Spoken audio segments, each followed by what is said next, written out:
Hi, everyone. Nice to see you.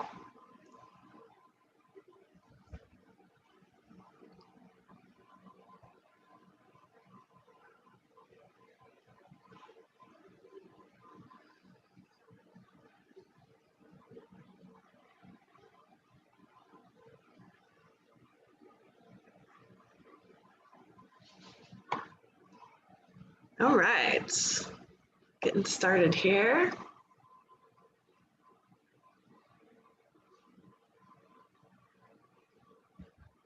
I hope you're doing well today. It's pretty hot here in Ecuador. So I'm glad to connect with you.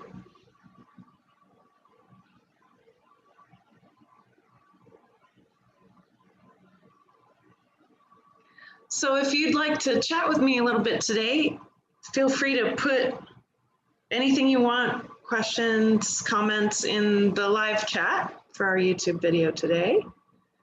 I started a little early just to make sure people were able to get on and connect today. Got my jar of tea. It's a pickle jar. All right.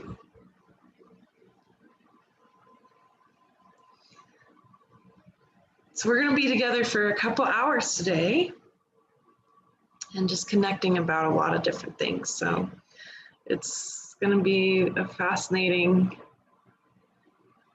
discussion since we are a month out from solstice, this big, huge gateway that happened. And it was a gate that shut. Fascinating time. We'll get into discussion more in a moment here. Just want to make sure that everyone is on, that wants to be on.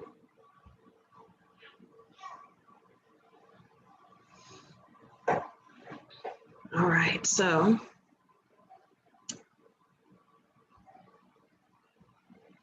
welcome to everyone watching. Thanks for coming today and being with me live. I really look forward to these times together on the last Sunday of each month, where we meet for 2 hours. It's very special. We're going to build a pillar of light this evening. Some of you it's evening time, some of it's afternoon, some it's morning. So good day to all of you.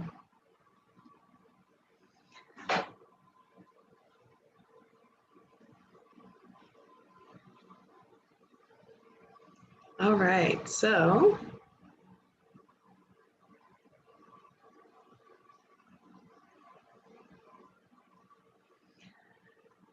good, let's get started with our discussion. So I wanted to talk to you about what's happened. This past month has been really intense for me. And what we like to do in our discussions at the end of the month is that we take the personal and we bring it up to the universal. Your personal is connected to the universal. So that's really key to keep in mind, that that's how it functions. This is how our beautiful plasma universe functions. That everything personal you go through is also universal. Good. So with our community call today, I'd like to address all of the different things that have occurred over the past month and what you can look forward to for February. And then I wanted to let you know that I'm going to be doing a cheap $8 talk every quarter, where I do a quarterly update about what's happened, where we're going. And this is something unusual for me, but to give you a little glimpse of what's coming. In seeing sometimes, especially in these beautiful moments of clarity, there can be clarity about the future. So there are some things that we can work with, right? To optimize our evolution, to optimize what we're doing on the planet together. And so each quarter, I'll be doing that. So the next one or the first one that we'll be doing will be for the equinox in March. And so if you're signed up on my email list, you can look forward to that.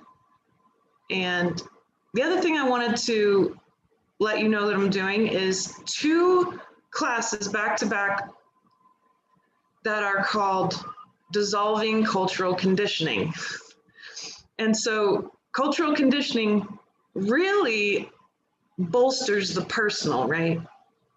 It bolsters our personal programming, our personal judgments, our personal expectations, resistance, attachment.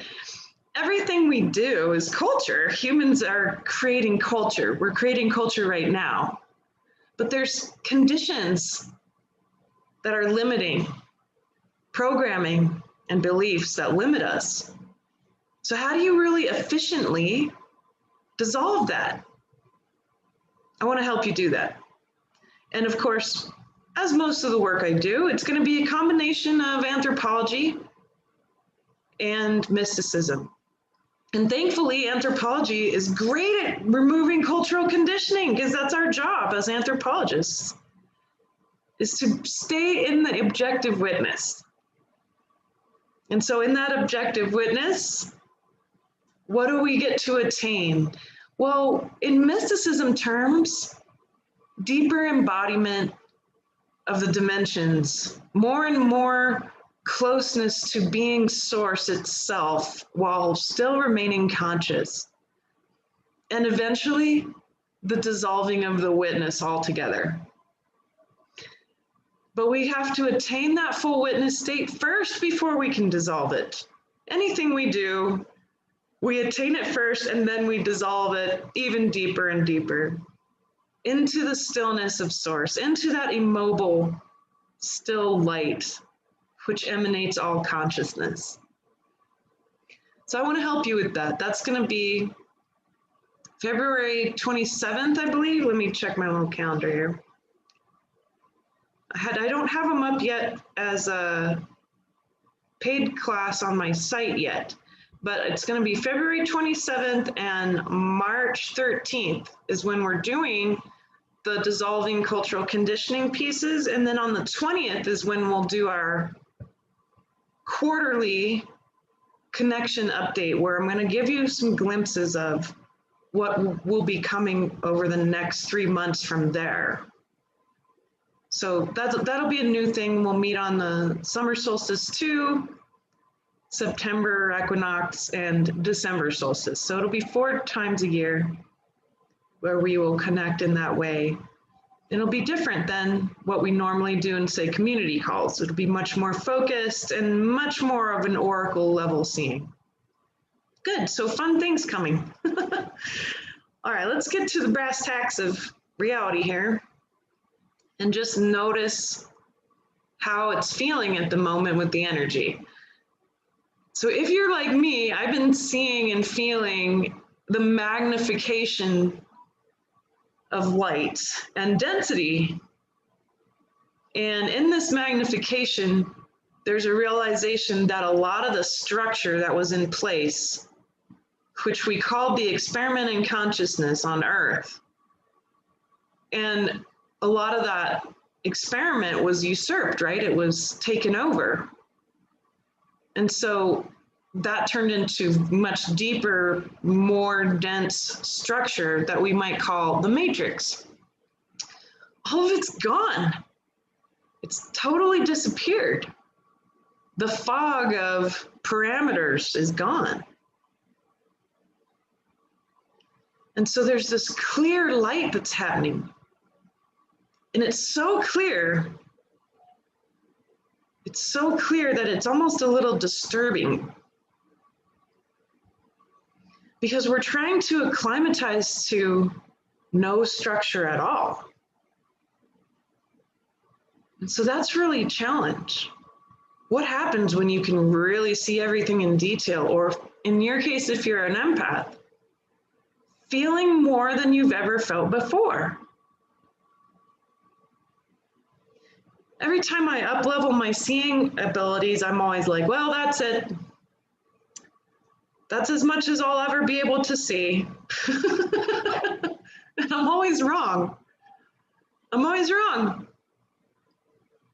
Because there's so much more to see and feel than we ever imagined. So what the heck is happening? Well, in our lives, each of us are going to be experiencing magnification. Any of your deepest traumas and your programming, any of your deepest, most dense ego stuff is going to show up loud and clear and obvious. And it's going to be magnified, right? And our bad habits will be magnified. Because it's up to us now if we want to evolve or not. Each individual is going to have to make this decision right now. It's January and this quarter, January, February, March, where a lot of people are going to decide if they're going to really want to evolve or not. If they're really going to be ready to drop some of the habits and the obsessions and some of the ways they've been living, right? Some of the distractions, one of them being media, really. And it's more obvious than ever that everything we consume becomes us, that we become it. So any energy you let in, and that unless you're purposefully merging with it in order to dissolve it, it's going to influence you more and more, and that'll become more clear.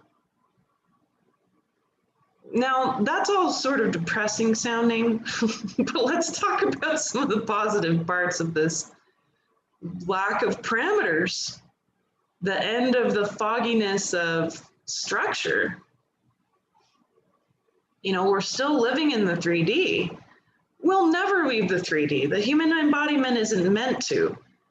It's meant to have access to higher dimensions, but we're not going to live in 5D or 12D. We bring in light from there all the time. That would be unbounded awareness, right? That would be enlightenment.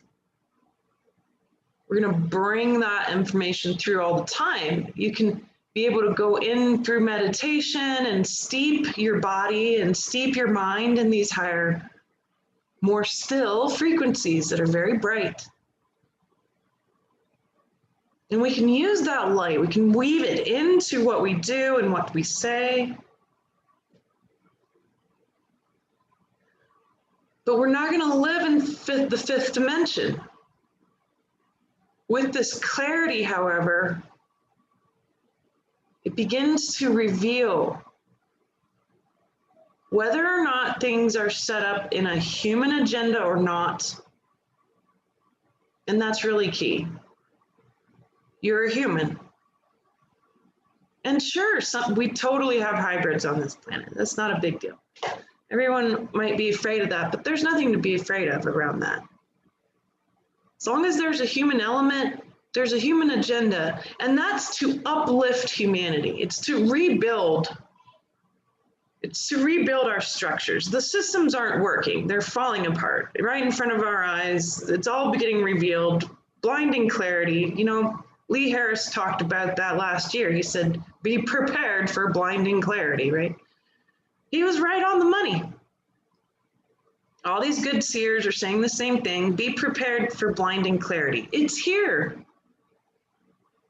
And you can see farther than you ever could see before. You can feel farther than you could before. But this also shows us something that's really key. It shows us how much we do have to actually rebuild. And it's going to be a quantum level rebuilding. The new buildings that we build in consciousness with the masculine and feminine in harmony together, having healed that relationship, you know, that's the kind of work we have at hand. We need to heal the masculine and feminine. I just taught a class about this the other day. It was very deep. If that particular subject interests you, it's available. But we need to do that. We need to heal the polarities within ourselves. What are the biggest polarities we have to heal? scarcity and abundance, victim and tyrant, arrogance and worthlessness. We need to reconcile all these things. We need to recapitulate our own lives and the last 500,000 years of the human traumatic story that we've had.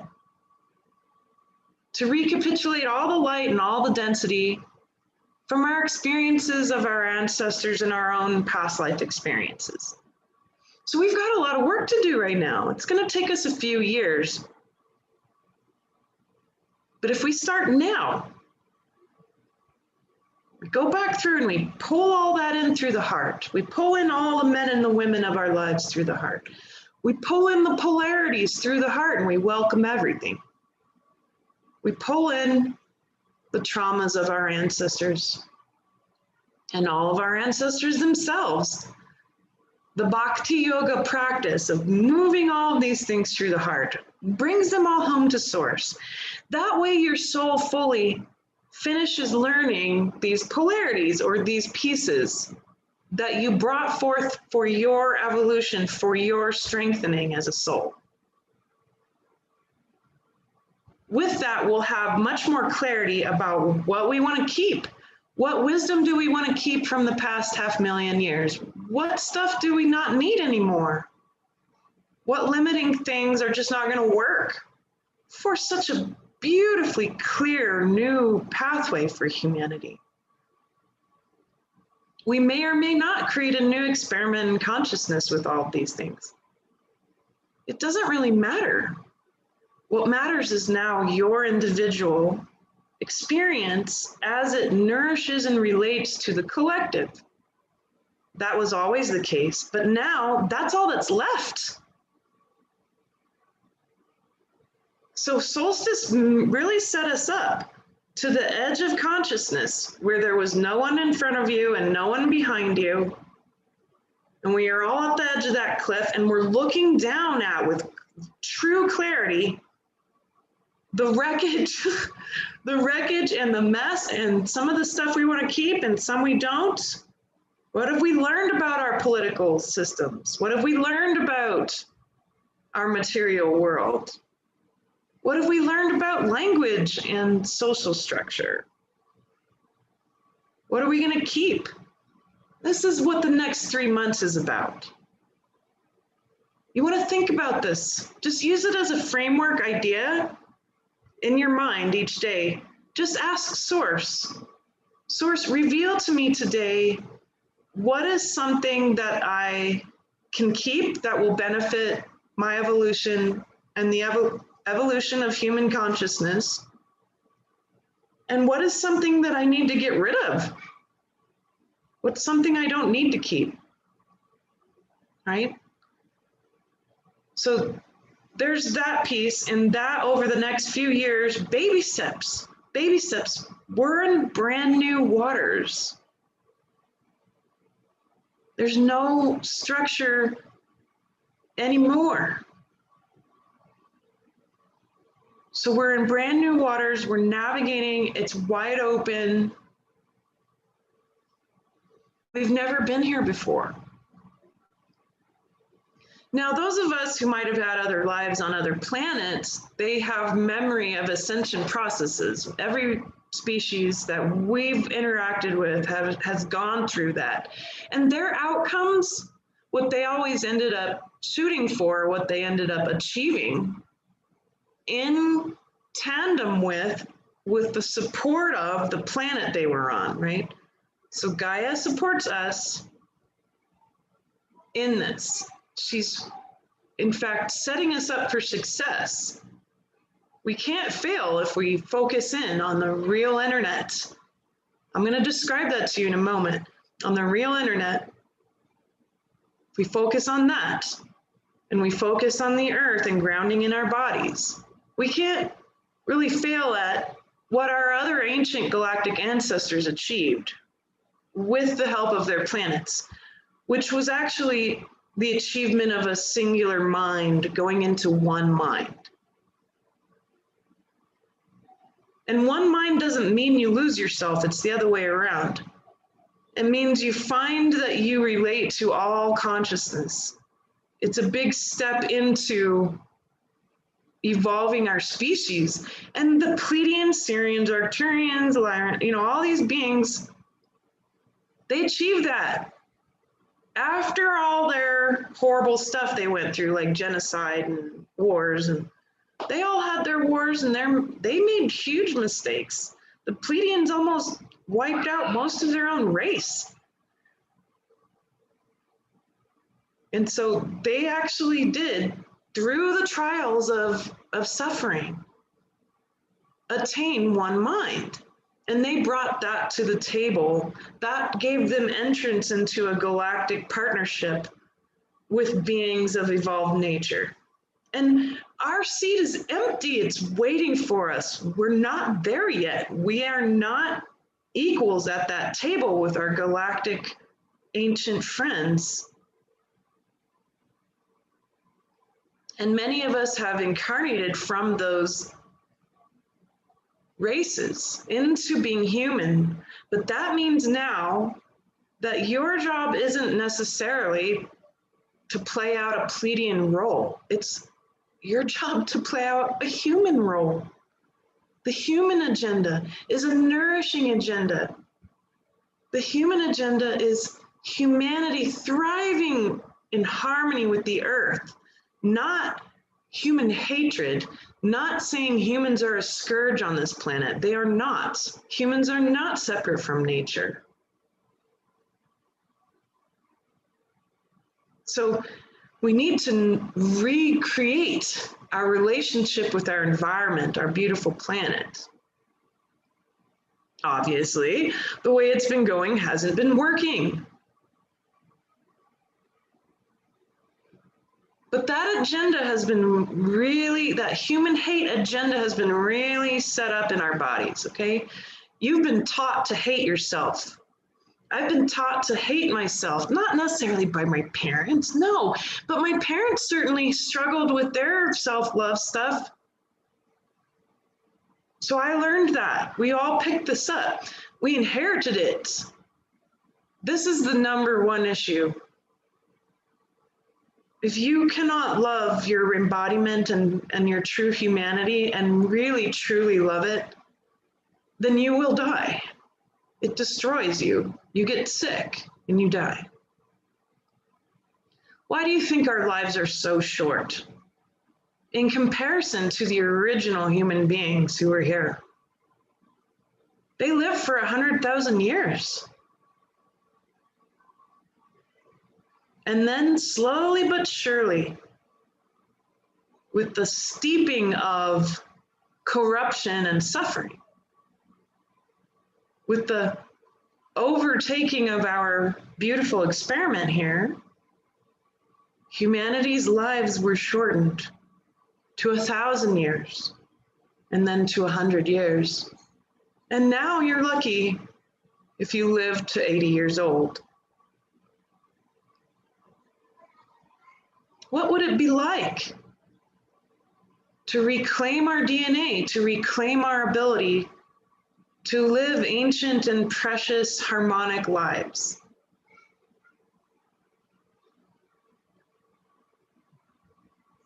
So that human hate stuff, it's deep inside of us. It's a death wish program, right? I want you to notice that. I really have not met anyone who doesn't have it. So if you don't feel that you have it, I commend you, because that's unique. And as many of you know, I work with many thousands of people. So to say that I have seen no one who doesn't have it, the death wish, well, that means it's a pretty universal energetic, especially for modern society. Now, of course, granted, I haven't had the pleasure of doing sessions for folks who are not living in modern society because they don't have access to that. And they might not need it or want it. So I can't paint a big, huge paintbrush over all humanity and say that we all have this human hate death wish program. But anyone who's hung out in modern society and had access to modern technology so far that I've seen has this death wish programming in their body. It's deeply structured. It's very dense. So I was meditating yesterday. I really hurt my neck, and so I can't move my neck very well today. But I climbed a mountain anyway to get up as high as I could, and I really couldn't get that high.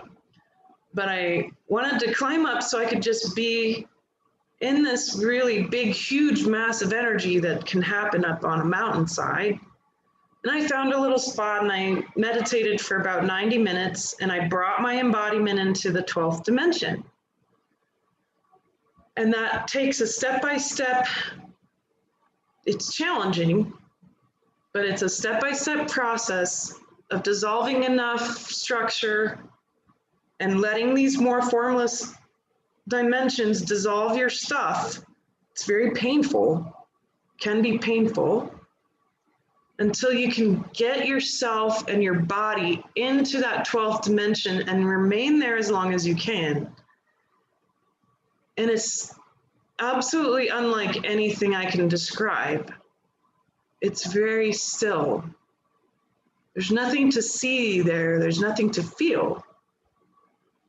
It's certainly a different vantage point, being still in that way, being as close to source as you can get.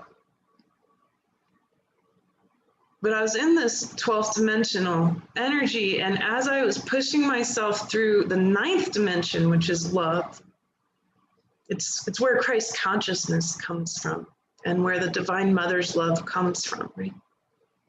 But as I was pushing through the 9th dimension, I could see very clearly in my body this self-hatred, this death wish program.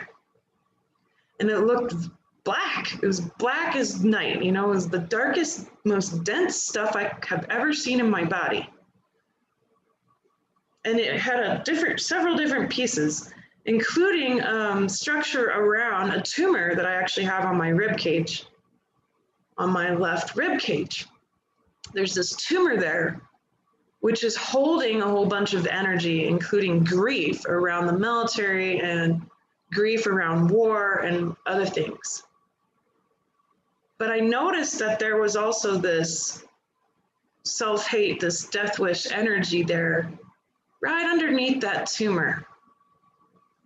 And so I focused in on it, right? So if you can find it in your body, maybe there's a problematic spot in your body that bugs you sometimes. Maybe it's your stomach. Maybe it's your throat, or it might be, maybe you have migraines. Maybe it's different problems that arise. What I'm saying is that the human body is always trying to show you where these structures are. They're spiritual and emotional structures that are reinforced by the personal mental, the monkey mind voice that tries to run the show, or your traumatized selves that try to run the show, right? So kind of search it out, because I think this program can be broke up into bits and it's throughout the body. So we'll struggle, right? Here's an example. I have Ehlers-Danlos syndrome, so I dislocate my joints constantly, which is why my neck's all messed up, because I dislocated something here. I have no idea what. And it pulls my muscles out, right? So sometimes I'll dislocate my shoulder or my clavicle, and I'll be in so much pain and I can't move. And so I just try to stay positive and lay there and whatever. But what I'm trying to say is that we might be in pain and we might have problems. So like my fingers will dislocate almost every day and I have to pop them back in. And when I do that, there's this part of me that says, oh, my stupid body, right? Oh, I'm in pain again. I wish this would go away. Being human sucks. Or you empaths out there, you have some big, huge energy that shows up and it's horrible. Oh, Being an empath sucks. I hate it. I hate feeling this stuff. I hate feeling the agony of the collective. I hate feeling my husband's frustration or my wife's sadness. I hate. I dislike. I don't want this anymore. Why am I here? What is the point? This is the voice of that human hate program. It's the voice of the death wish.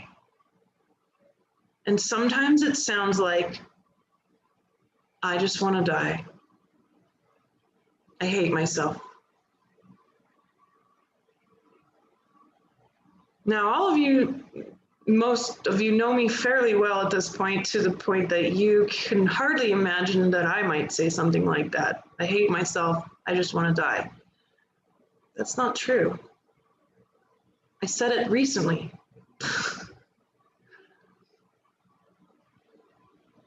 I suffer with this. It's time to be finished. If we're going to move forward and actually attain one mind, we have to be done with this. We can heal. We can't hate ourselves anymore. I can't hate myself anymore. I can't. It'll kill me. It does. It kills people. Slowly but surely. Sometimes quickly.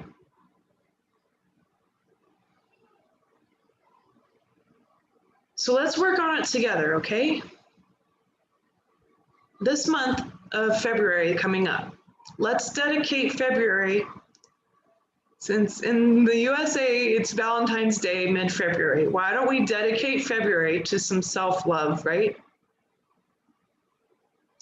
So when the self-hate shows up, right, and the I want to die stuff shows up, what do? How do we dissolve this stuff? Because it's terrifying, it hurts, it's painful.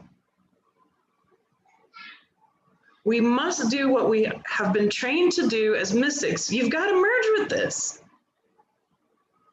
You've got to merge with it so that you're not holding yourself separate from it, and so it doesn't have power over you. So you got to find it in your body. Maybe there's a problem in your body, and that's actually where it tends to sit. That's what I was seeing yesterday. There's this tumor, and the program was right underneath it.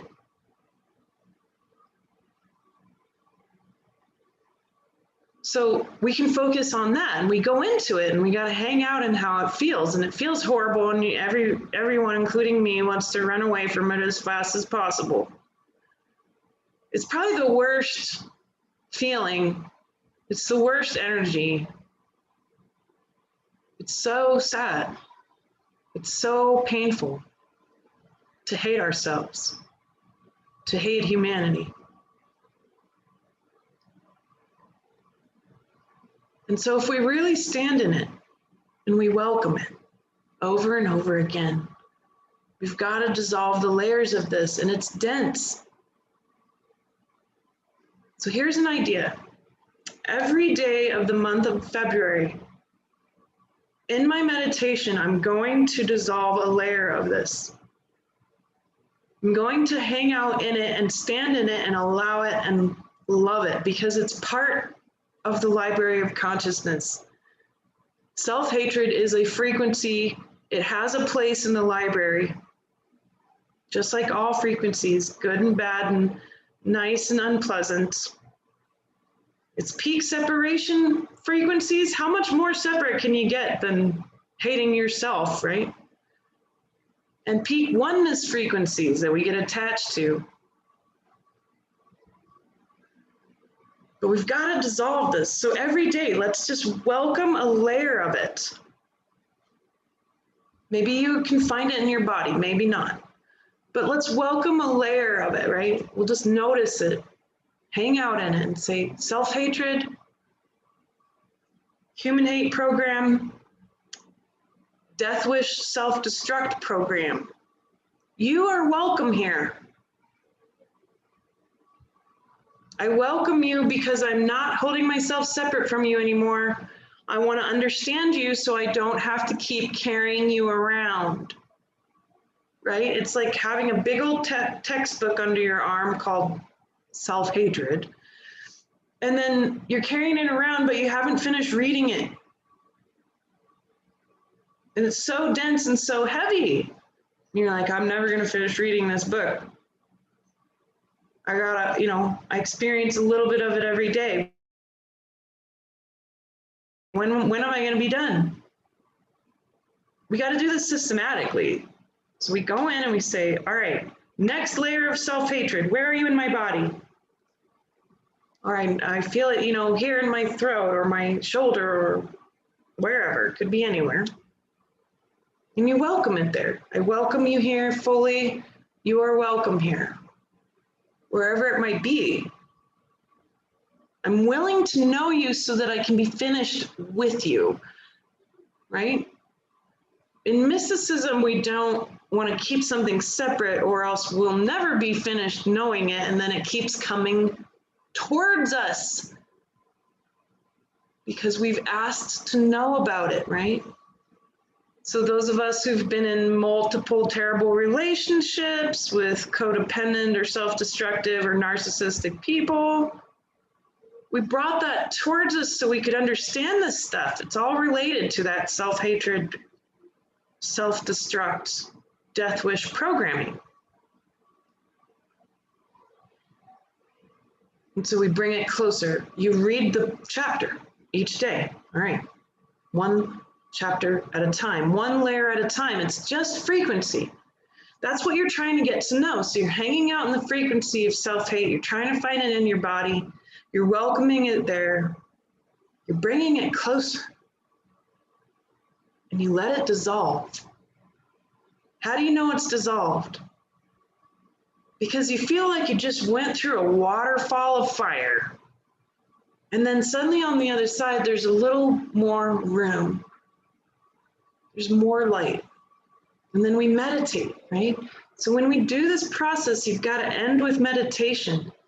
This doesn't have to take very long, but you need to steep in the light that happens after you've dissolved a layer of this kind of dense self-hatred. So let's give this a try. And if we're not done in February, we'll do it all the way up through March, and we'll do it till we're done. We've got to be done with this. This is what's blocking humanity more than anything. The other thing I wanted to address, and I highly recommend steeping in some information about this, is the real internet. We're using the fake internet. We're totally using it to run a whole bunch of light through to each other today, right? But this isn't real. What is real? Let me show you. Close your eyes. Notice your heart. Even if you can't feel as well as, say, some empaths out there, I want you to envision the electromagnetic field that your heart is making. It's actually quite big and it moves. It has circuits. It has poles. And it moves up and out. It moves down and out in a double torus. Right? So this big field. But that field doesn't stop there. It's actually connected to other electromagnetic fields from other objects around you, but especially from the planet you're on. And now if you zoom out and you take a look at Earth with me, just imagine it. This is how psychic seeing works. It's through imagination. You take a look at Earth with me, right? I want you to see her electromagnetic field. She has one that's exactly like ours. The human body mimics the planet we're on. We're mostly made of water. We have a bacterial biome, we have a deeply intelligent consciousness, we have a double torus electromagnetic field, we all have hearts. The earth and our bodies are not much different in their structure in that way, right? So that electromagnetic field is huge, of course. It surrounds the entire planet Earth. It also has a double torus. And then zoom out a little more. There's an electromagnetic field of the same type around the sun and around every planet in our solar system. And they're all intimately connected. They are not separate. And then as you zoom out a little more, all the other solar systems, well, there's not just space between them, they're connected by electromagnetic fields. And same with the galaxy. The whole galaxy has got a big double torus electromagnetic field connecting us to Andromeda, who will become one with us very soon at least in cosmic time. The electromagnetic fields of all the galaxies are connected. That's why when you have pictures of the universe, it looks like a sponge. It's all filaments of electromagnetics.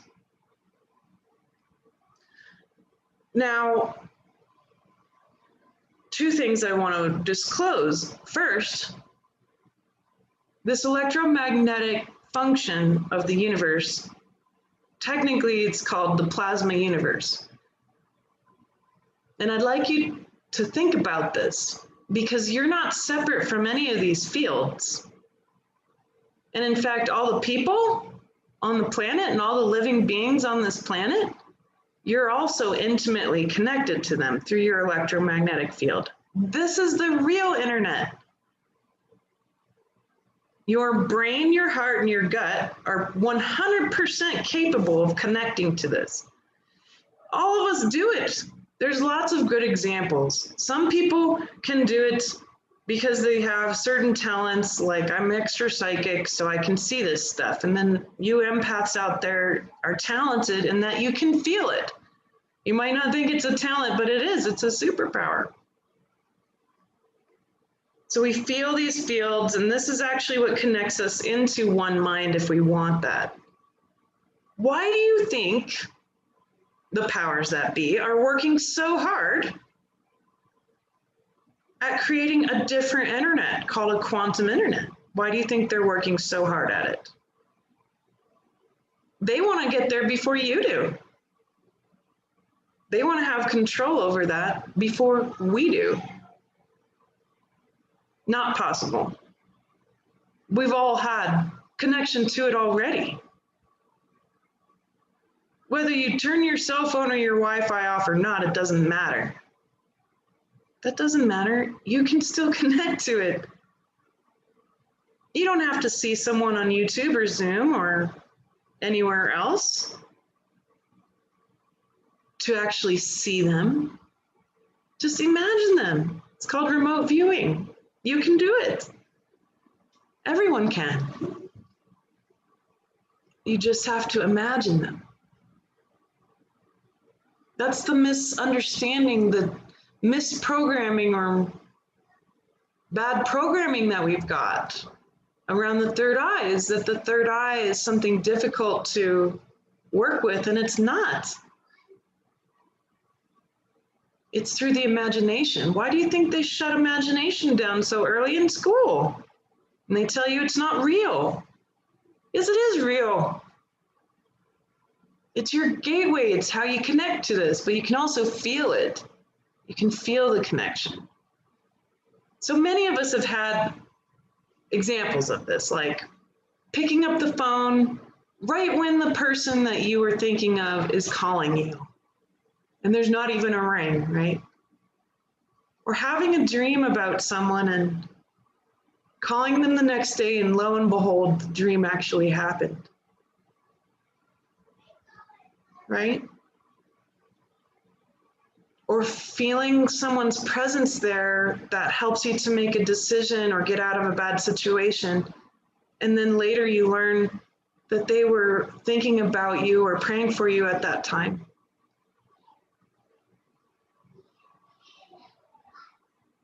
And then even more mysterious examples than that. But this is the real internet. This is what we use to connect to each other and to enter into one mind eventually because of our planet's support.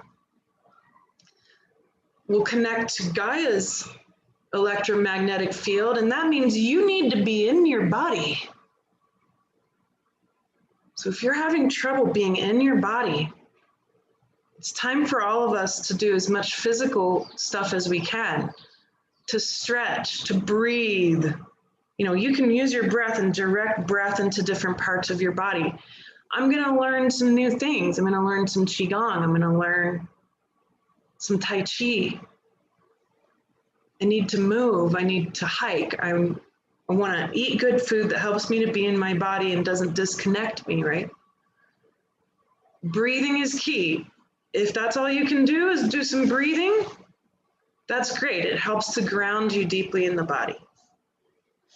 But we need to be in our bodies if we're going to accomplish this, if we're going to actually heal. And you can trust your body. Your body serves you. Yeah, sure, it's totally traumatized. Yes, my body is traumatized. Yes, our body's holding on to a lot of stuff. But that's because the body has been trying to do what it's got to do, even through the bad programming that has happened.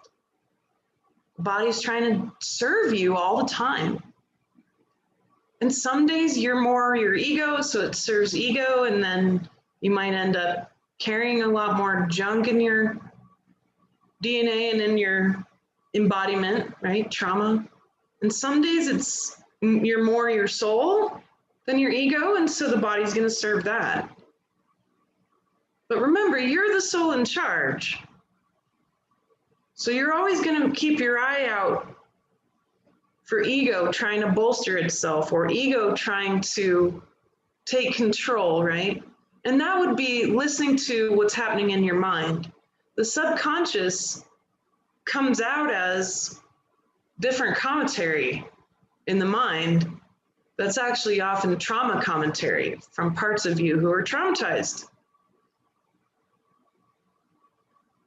So it's key to always be noticing that. Notice your self-talk in your mind. Is that your soul talking? Would your soul say that? Probably most of the time not. And so what do we do about that? We bow to it. Thank you so much for trying to help me, ego. I'm the soul in charge. I have a different plan. My plan is to be still right now, or to notice any structure blocking me now, or to be in my body right now, to love myself right now. And then you take a big, deep breath. That deep breath tells your vagus nerve that the command you just made is safe, that it's coming from your soul. And the body is then going to listen to your soul, because the soul just took charge and said, hang on a second, traumatized ego voice from my subconscious. You can't run the show. We're not going to go that direction. I'm not going into the self-hate stuff today. I'm dissolving it. Thank you for showing me. I really appreciate you trying to help me. It's just the body maintaining ego who's been trying to serve you, to get you through a crazy, corrupt matrix parameter of traumatic and deeply suffering structure that now is gone. So all that's left of the matrix and the programming and all of the experiment is really in us. So it's time for us to dissolve that, and we will get rolling. We will get rolling with healing our bodies and healing our DNA. My goal is to be finished with Ehlers-Danlos. I would love to stop pulling muscles and dislocating everything in my body. I would love that, seriously. I believe that I can heal. I don't know exactly how that's going to look, but first I got to get rid of the self-hatred programming so that I can do that. And listen, I've always got your back. I'm always thinking about, all right, if I can accomplish this, then maybe it'll help my friends out there who I really care about. Maybe it'll help the humans out there that I serve with my whole heart. So I'm on this. I believe the physical component can catch up to the deep inner work I've been trying to strive for many, many years. And so have you. We all deserve to heal. But all that wisdom, the ability to heal our DNA and our bodies is available. But what distorts it is that programming, it's that trauma that distorts it so we can't nail it down and actually make it work for us.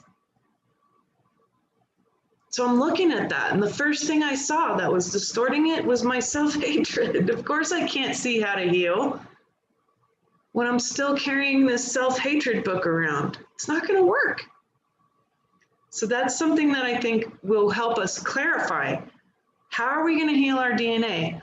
What's the wisdom that we have access to now? Now that there's no structure or parameters, that means there's less rules about how we heal. There's less quantum level rules now. So does that mean instantaneous healing? Sure. I ended up being able to heal myself from shingles last year, and they were gone in a day. And anyone who knows about shingles knows that's impossible. But I actually experienced a true miracle in my life. The way I did it was through emotional processing. I figured out what the shingles were trying to tell me, because they talk. All of these things communicate. I taught a class about this. It's a 4-hour-long class, all about how to work with this. Some of the words I can't say, but it has to do with quantum healing. And so, that is really key. That's key, to be able to know that all the bacteria and all the little micro level beings out there that might be scary to you, well, they're actually deeply intelligent, and they have a lot to say. It's worth listening to them. And when you do, you'll end up finding more junk to get rid of, more stuff to dissolve, more wisdom than you ever imagined. But again, we can't accomplish any of that if we hate ourselves. So that real internet, we're shooting for that. It's going to take us a bit to do this. Baby steps. I rush stuff, and I'll rush things, and I won't do a good job setting myself up for success, and then certain projects will fail. And so we don't want to fail on this one. We got to take it slow. We got to slow this down. We have 3 years till the next harmonic convergence, 2024. We ought to expect some stuff happening with our sun and our planet. We need to prepare for this time.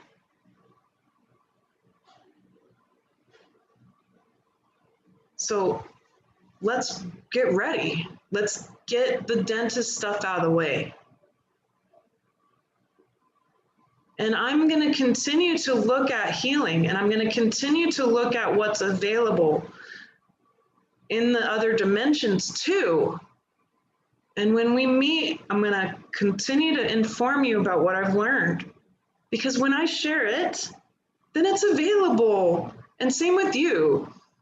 So it's available when we do it, when we share it, when we talk about it. It becomes available to all the humans because of the real internet, the plasma universe. One of my favorite teachers about this concept, and there's 3 movies on this channel, is called Suspicious Observers. And you can go to his YouTube. His name is Ben. He's a genius. And go look at his movies where he talks about all of what I'm talking about and much more. It's highly technical stuff, but it's worth kind of having there available to you so you can have new mindsets about our reality and begin to work with what's true, right? What the truth is. And everything that he has on his channel, I totally agree with, because he's got the hard science to back it up. And it's really nice to be able to have true, honest science to help us navigate consciousness. It's very handy. So we can always then talk about things in a grounded way, but we can use both mysticism and science to help us. I believe that that is what all my work is based on. I think that's in general the future of our world. It will be both mysticism and science working together. And I think most of the good scientists out there are doing that. So with that, here we're coming up at the end of the hour where I finish talking and we take questions and just talk together. With that, how are you? What's new? And so Jules asks the name. So the YouTube channel I'm talking about is called Suspicious Observers. And the guy who does it, his name is Ben. I don't remember his last name. But Suspicious Observers is a really excellent channel, and it's taught me a lot. I try to keep up to date with cosmology, with science, and everything you can think of, making sure I understand what's happening and then relating it to our navigation of consciousness, which is what I care about the most, is our evolution as a species. So hello, Caroline. I'm so glad you're here. Does anyone have questions that have been coming up? How's your life been going? What's new? Does this human hate program thing resonate with you? Do you feel that in your body, in your life, blocking you?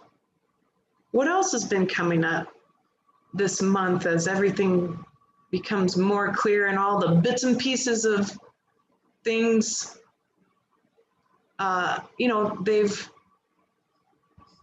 they've ended up falling apart. There's a lot of things settling. So Uma, I do see your chat. And I do see your chat too, Caroline. So I'm seeing it right now.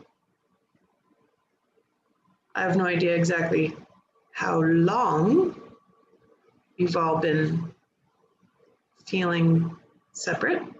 Hi, Alicia, I miss you very much. And you too, Joe. Nice to see you, Angela.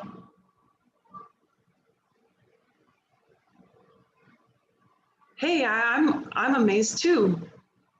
I can never pronounce that word. I'm so sorry. It's such a great word. Ho'oponopono. Yes, nice to see you, my friend. I'm glad you're here. Good. Hi, Iskra. Nice to see you too. So Daki says, thank you so much, Re the self-hate death wish energy. I experienced a huge trash bag of trauma on December 26th that processed through many layers, ending with that self-hate and despair. I choose to pause after weeks of clearing because I felt the need to deeply replenish before continuing. And because I wasn't able to yet see it, you've helped me today. Right on. Yeah, no kidding. Hey, that's a good point. Don't exhaust yourself on this, all right?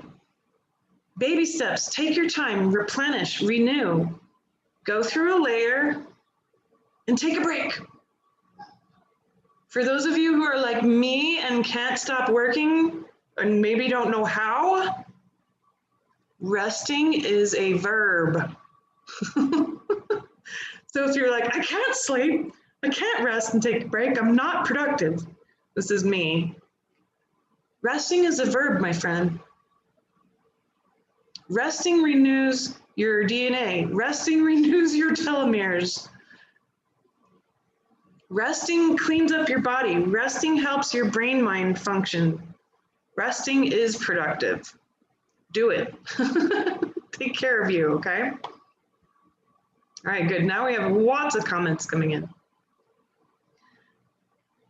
So Elja says that January was really intense, lots of ancestral stuff. Good, good.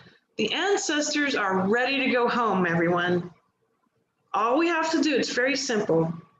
Open the heart, right? And there's this spark of light there.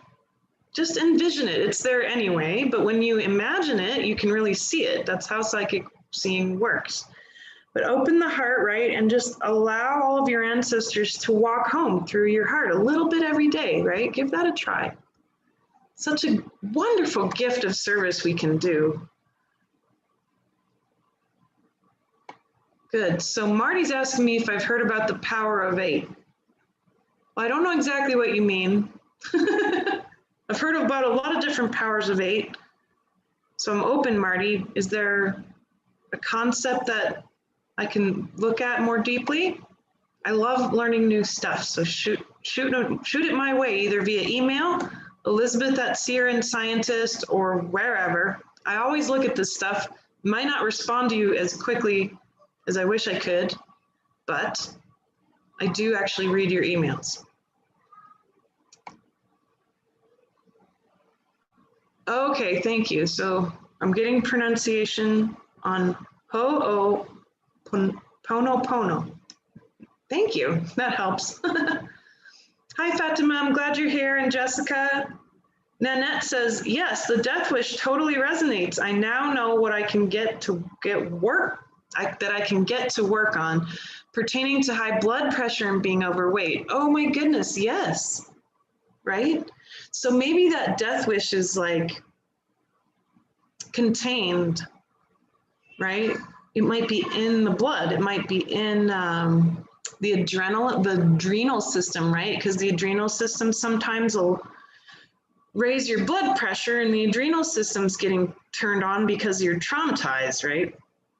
Also, when we hang on to weight, 2 different things are happening. I want to speak to that because I'm a bit overweight too. I'm always working on it, but I struggle, and I have for a long time for so many reasons, and everyone is unique. Personal medicine is modern medicine. Personal medicine. Each of us are unique. There is no one size fits all. There is no blanket. So for each of us, it's going to be different. But what I have learned about fat cells, Nanette, is that 2 things. Fat cells are acting in emergency. The body is thinking that it actually might starve. And that comes from genetic trauma, where our ancestors faced famine and siege warfare and watched all their family members starve to death. And those ancestors that made it out, well, they were nearly starved to death too. And so we're programmed, especially at the age, in at least women, at the age of about 35, bam, you just start hanging on to all the fat. So it's been the past several years that I've found I've struggled the most trying to lose weight, because my body's like, we're gonna hang on to this. We're hanging on to this just in case we starve to death, right? Seriously, that's what it's doing. So we can actually bow to our body and say, I'm so grateful that you're trying to keep me alive, right? And the other reason why we hang on to fat is because we're traumatized, so we create a buffer. In fact, a lot of psychic seers are pretty chubby because we see so much all the time, and most of them can't turn it off if you're at that level of seeing. I certainly can't. But I maintain quite a bit of chub, and it's a nice, big, energetic buffer. So the fat's like, I got you, I'm gonna take care of you, I'm gonna protect you. You're not gonna starve to death, and you won't get hit with a bunch of crazy stuff. That's why our bodies are hanging on to this stuff. It's not because of that it's actually doing anything wrong. It's the other way around. It's trying to do right by us. So what do? We got to work on the mental emotional piece, and we got to work with genetic healing. We got to heal our genetic stuff, because that is actually going to end up letting the body know it's okay. You're not going to starve to death, and all the trauma of your ancestors, while valid, doesn't need to be there anymore. You don't need to hang on to it anymore. So I encourage you, go dig up information about your ancestors. If you know your ethnicity, go back into it, dig up info about it, look at history. It'll pinpoint some pieces for you. Okay, rape and pillaging, famine, slavery, forced labor, all these different things have happened. Warfare, different kinds of warfare. These are traumas that are written in your DNA, and we can dissolve them too. So you find the pain and agony of famine written in your body. It's a frequency, and you say, hello, famine. I'm ready for you to be dissolved now. I'm ready to fully finish knowing you. I don't want to carry you around anymore. I'm ready to finish reading this book. So we just hug famine. We allow it because it exists in this universe. And you merge with it. You come out the other side, and you've gotten rid of a layer of trauma around famine. And this can help our physical bodies immensely.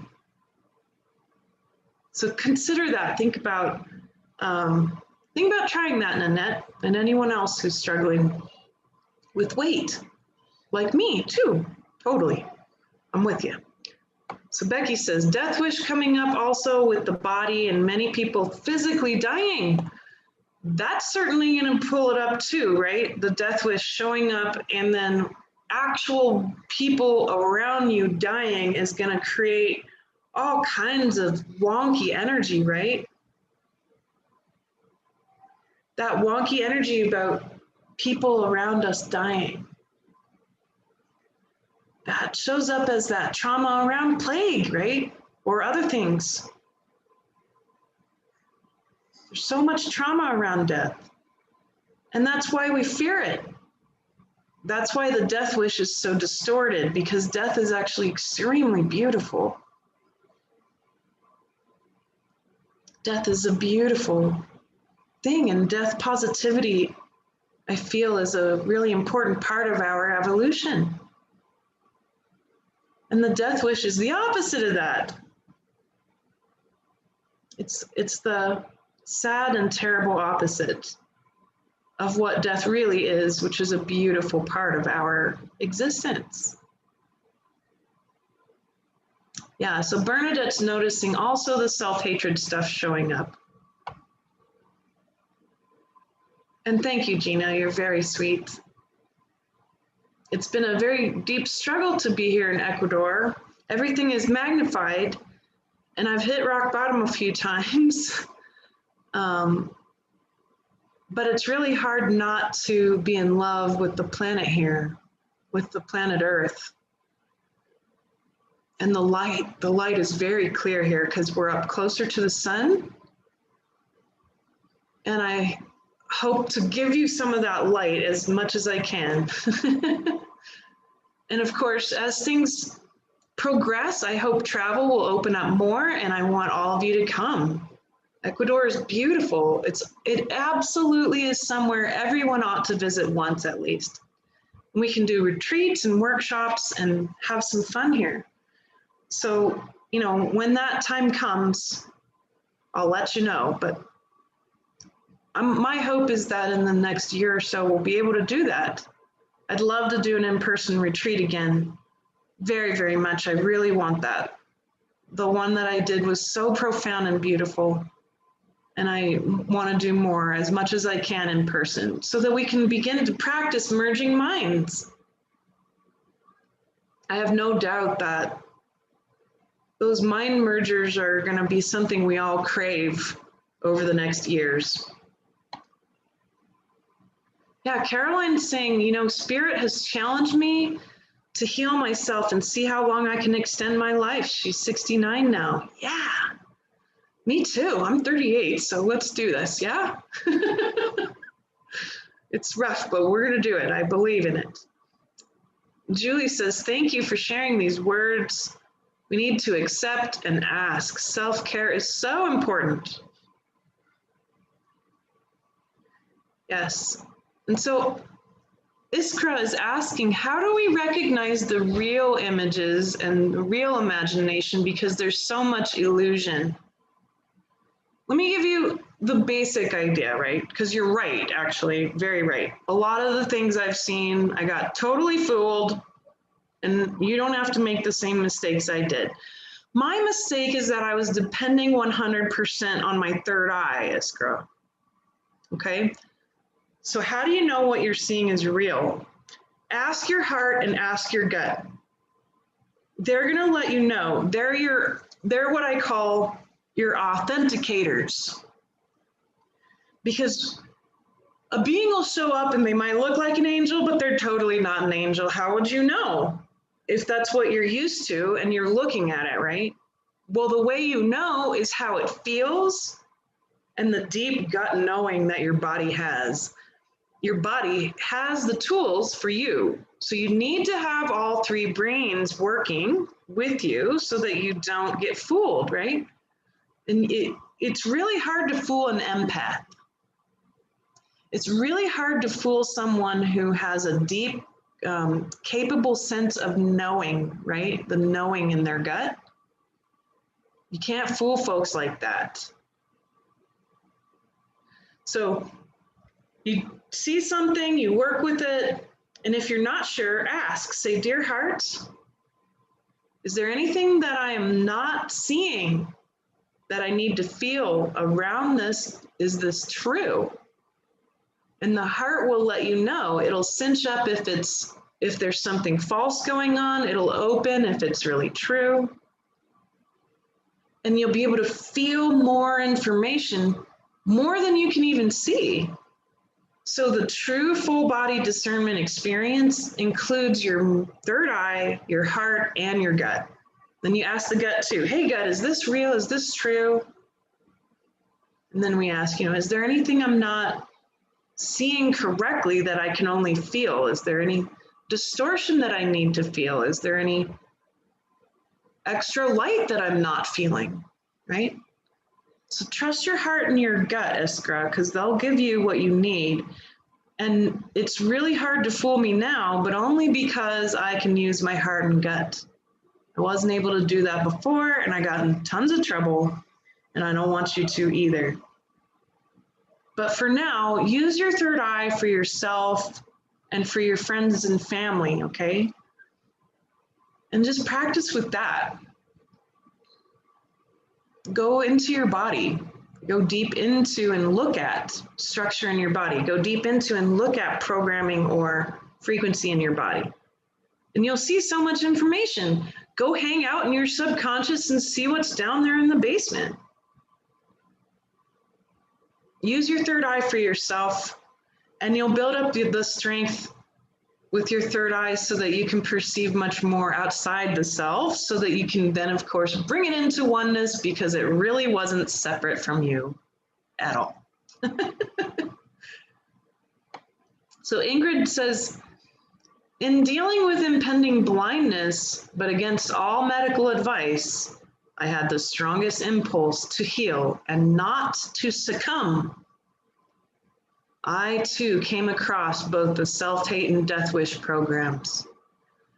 Wow. I just love that energy.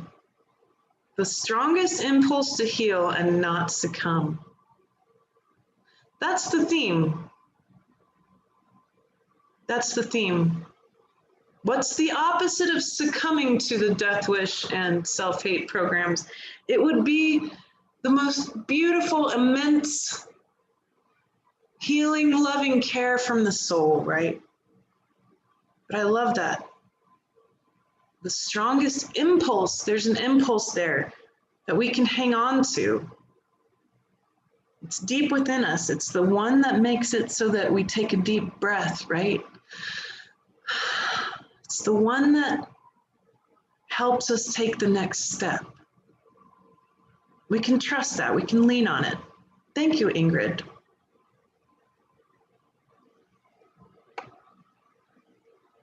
Caroline says, I was told that as a first waiver, and so she's talking about coming into consciousness. There's been many waves of souls who've come in as a first, and there was folks who the first wave. So they've been coming through each wave of consciousness since the beginning. I was told that as a first waiver, I have completed that mission so I could choose to leave, but I could also see if I could heal this aching body. Caroline, every single first waiver that I have talked to, including my own teacher, says the exact same thing. You're right on the money. You finished the mission. You succeeded in proving the hypothesis that all of the universe is made of love. And so many first waivers, they're like, great, I'd like to go home now. Again, death positive. We can be death positive. Doesn't mean they're going to kill themselves. It means that they can relax until they're ready to step out. Or you can take up some new challenges and new experiments, but they're going to be personal experiments. They won't be big, huge, holy cow, planet level experiments. But the more personal experiments that we work with right now, the more it informs the human race and all of consciousness. So Caroline, if that is your choice to stay and work on your body, the things that you discover will be available to all of us who are here to take the rest of humanity through some really interesting, difficult, and amazing times. But I'd love it if you'd all come with, because I just love having all of these beautiful, intelligent souls around who've been through so much and know so much.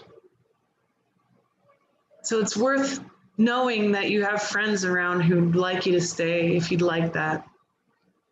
And of course, I understand when my teacher says, you know, I'm going to be here for a certain time and then I want to go home. That makes sense. After many thousands of lifetimes, it'd be nice to have a vacation back home at source, right?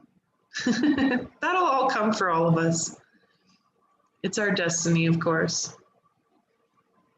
So Michelle is saying, I channel the whales, and they said you don't need to be accomplishing things all the time. Take time to have fun and live. I like that, Michelle. I have a hard time separating life from work, right? And it's a very United States mentality too, like productivity and these kinds of things, very Western mindset.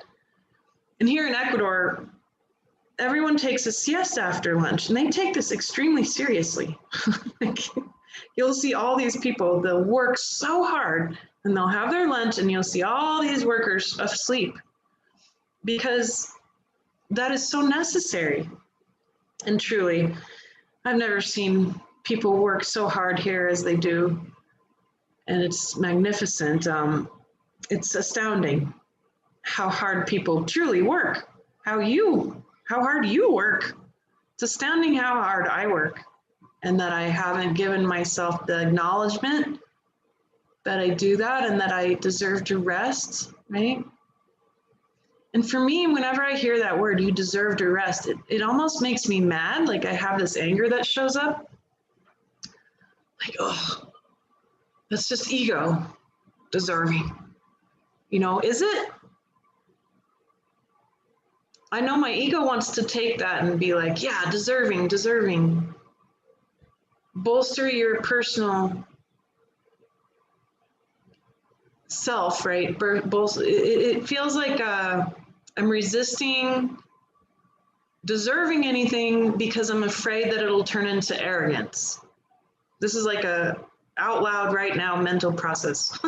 So that's why I resist deserving. But if you can keep catching yourself resisting things like resting, deserving, having fun, like the whales have said, you know, who knows how to play better than whales and dolphins? Come on, they literally play. Or crows. Crows play. I love that. I love seeing crows play. So why can't I play? It has to do with that self-hate program. It's the foundation of a lot of things, I'm telling you. So Nanette says, I did some clearing on both grandmother's side, so father and mother line, and I felt a super shift. My grandmothers all the way back felt like they moved to the next level of evolution. I think so. Genetic healing is one of the greatest things we can do as people who are awake. And I just love that. I think it's something we can do a little bit every day, and it can make some massive differences, as Nanette has been feeling.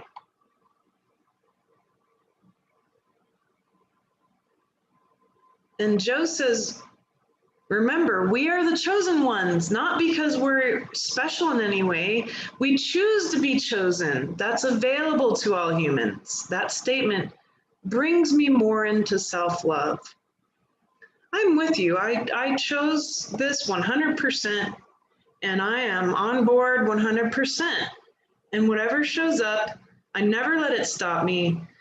I have a big, huge, massive ego. I have loads of personal self. I have tons of self-hatred. I have plenty of arrogance. But it doesn't stop me because we chose to be here. I chose to be here at this time. I'm choosing to prepare a blueprint for when all of the false structures that have been forced upon us fail, because they're so unnatural, they will fail, they are failing. The top-down approach fails every time, and it will again. That when all that fails, that we'll have something to lean on, something simple that each person can begin to do so we can rebuild our societies the correct way, with natural human systems that are in harmony with nature from the bottom up, from the individual and the local community up. I want to be there to say, I've got your back. We know what to do from here. Let's get started. And I do that every day. It's what I want for myself too. I ask myself, you know, what am I ready for today? Am I ready to get started with continuing to move forward in this, and despite all the density I carry around? Yes. Elja says, also past lives where things ended bad, right? Where we went through a lot of fear of death programs because they ended badly, right? Maybe you were burned at the stake, drawn and quartered, died in a war. And Elja says that they also decided that this life, we were going to do it different. We're going to survive, and I would add thrive. Survive and thrive in harmony with earth and nature. Yeah, I decided to do it different too. Let's do it different this time.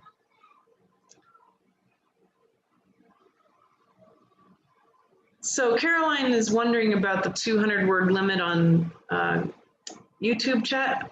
No, I'm sorry, I have no idea. I don't know that there's settings I can control around that at all. Yeah, it doesn't give me any control over those settings, Caroline, I'm sorry.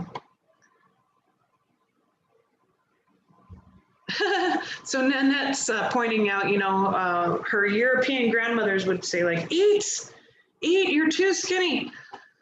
Absolutely.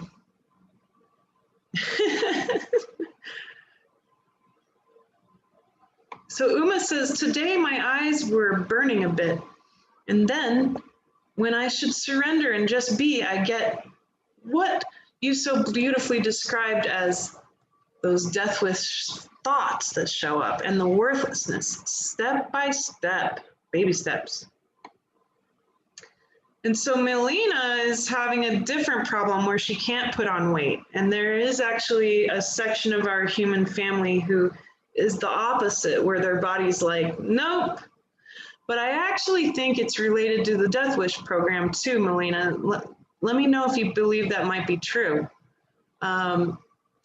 Where the body says, I don't want to be nourished, right? Why would it do that? Because of some kind of self-destruct program, perhaps. Does that resonate with you, Melina? Let me know. And Michelle's saying, my higher self has shared with me that I need to go back to the moment of conception and start my healing there. Absolutely. So we call this recapitulation. And honestly, just start from zero, right? Conception, what was going on with your parents at that time? Did they like each other? You know, what was happening with that relationship? Was it a one-night stand? What was happening? And then the pregnancy, what do you know about your mother's pregnancy? What do you know about your birth? What was the situation around your birth? You know, and then we follow year by year, recapitulating the memories. And here's why. It'll show you where all the trauma is in the body because it'll trigger those pieces so you can process them. But it also show you the wisdom and the beautiful jewels of and the treasures of wisdom that you've learned over the years, right? And so those treasures of wisdom, you can really be able to see them better when you take an objective vantage point on your life. So Michelle, your higher self is right on the money. It's part of how we attain enlightenment faster. Recapitulation is a tool, and it's very simple. Just start writing about what you remember, what you know about those situations, and then as much as you can remember about each year of your life. And yes, it's time consuming, but it's totally worth it to do it from an objective vantage point with basically with the mindset that you're going to draw out all the wisdom and you're going to dissolve all the traumas that you gathered in your life. Everything you need is in your life now. You don't need to know about past lives. That's a benchmark. You remember those past lives better the more you work on your trauma from this life. That's how you know you've gotten really far, is because you'll start remembering more from the past lives. Good. So Catherine says, trying to rid myself of this random unrelated anxiety felt in my chest for no good reason. Been asking anxiety what it's trying to tell me. Can I get rid of this without knowing where it comes from? Well, yes and no. I would say just ask a different question. First, welcome the anxiety. We resist it and we say, nope, I want to get rid of you. And then it comes back because it's trying to show you something. So we got to take a different approach. In mysticism, if something shows up, even if it's, especially if it sucks, we go into it. We don't turn away from it and say, I want to get rid of you. I want to get rid of this entity. I want to get rid of the anxiety, the depression. I want to get rid of blah, blah, blah, right? I didn't say I want to get rid of, and maybe I did, so let me backtrack. It's not that I want to get rid of the self-hate program, it's that I want to dissolve it and I want to understand it so well that it doesn't have power over me anymore, right? And so that's the approach we take. That's why I keep saying we got to dissolve this by merging with it. So you go into anxiety and you say, all right, right now I'm going to 100% feel you, anxiety. Where are you in my body? And you'll notice it in your chest. Maybe it moves, maybe it's hot. Just notice it in your body, right? Then you welcome it there. I welcome you, anxiety, in my chest. I welcome you in my kidneys. I welcome you in my gut. I welcome you in my back, wherever it is, wherever it shows up. I welcome you, anxiety. You are a frequency I can learn from. And as we welcome it, It's like merging with the wall, because you can't go around the wall or over the wall or under the wall. So how do you get through it? You merge with it. You become the wall. You become anxiety. And so your body, made of mostly water, maintains that frequency. And what it does is it shows you structure that's in your body. And that structure is where you're holding something that makes you anxious. Maybe a trauma, might be a part of your ego. It might be a fear, right? I'm afraid of being oppressed. I'm afraid of dying. I'm afraid of being hurt. Or whatever, right? I'm afraid of bad relationships. I'm afraid people will judge me. So that's how you'll find out what it's all about, is because all the anxiety is doing, it's a frequency that's showing you where there's structure in your body that needs to be dissolved. And it's the structure you need to know about. The anxiety is just a frequency showing you where it is. So you need to know about the structure. That's why the anxiety hurts you. So there's something here in your heart. A lot of times it's protection. I want to protect myself from the world, right? I want to protect myself from people, places, and events that might hurt me. Well, that makes sense. That structure is causing you harm, because now anxiety shows up and it's shaking it up so you can see it, so you can feel it. And then we're like, oh, go away. But the anxiety was doing you a favor, showing you where the structure is that you need to heal. It's the structure you need to know more about. The frequency is just trying to help you. Once you dissolve that structure by getting to know it, understanding it, it takes time. It's not going to be done in one go necessarily. Sometimes as you get better with it, it will be. Go into it, look at it, see it with your third eye. What is it made of? How does it feel? What's the structure here? What do you see? Do you see a traumatized version of yourself who got hurt and bullied maybe when you were a kid? Right? So those things are, then you can work with that. You can work with the traumatized self. You can work with whatever structure's there.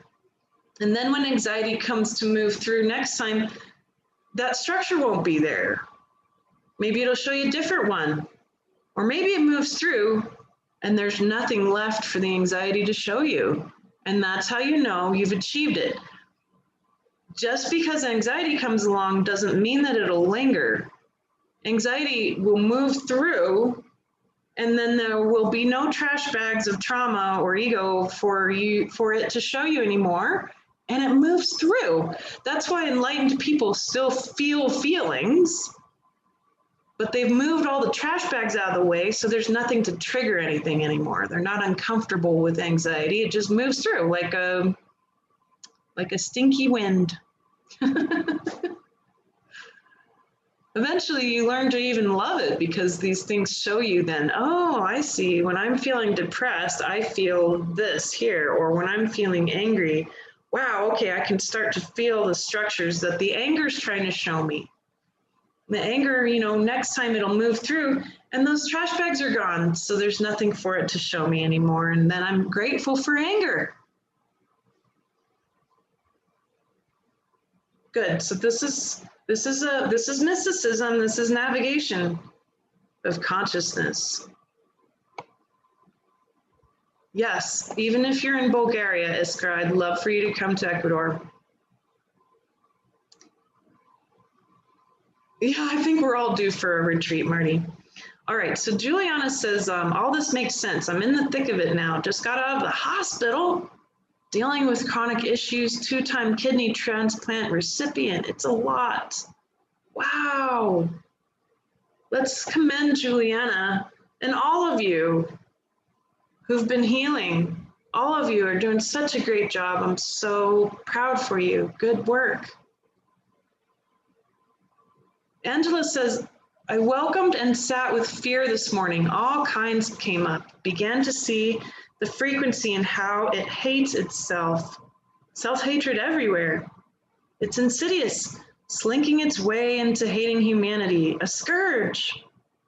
Love the layer by layer way of processing. I'm glad. Good, Angela. Yeah. Yeah, fear is funny because there's lots of different kinds of fear, right? And fear will often reveal that self-hatred a lot of the time.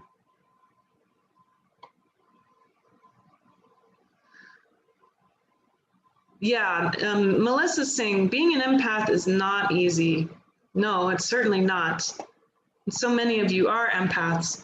I actually taught a class last month, or maybe it was earlier this month, I don't remember, called Empaths and Entities, and I talk a lot about the different types of empaths and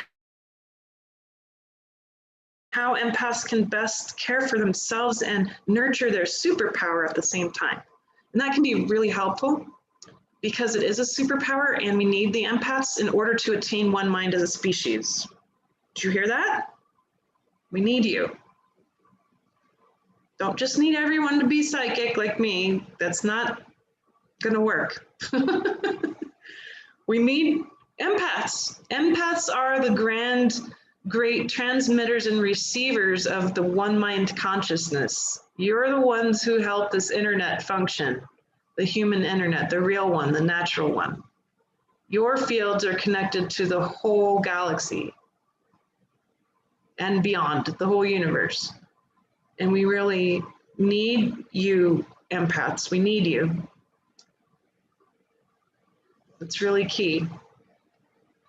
Yeah, so Iskra's just making sure that she's correct. And yes, that's right. Always double and triple check with your heart and your gut consciousness, because they'll always lead you right. And you'll get used to it, and then it'll always be there, and you won't feel like you have to check with them all the time. They'll begin to do their job all the time. So you can live fully in your body, mind, heart, and gut, using all three brains naturally. It takes practice, but you'll be able to really feel a full body knowing experience without having to purposefully check. But over time, first you got to start checking regularly, and that just builds up the body's habit to include those other two minds in your discernment.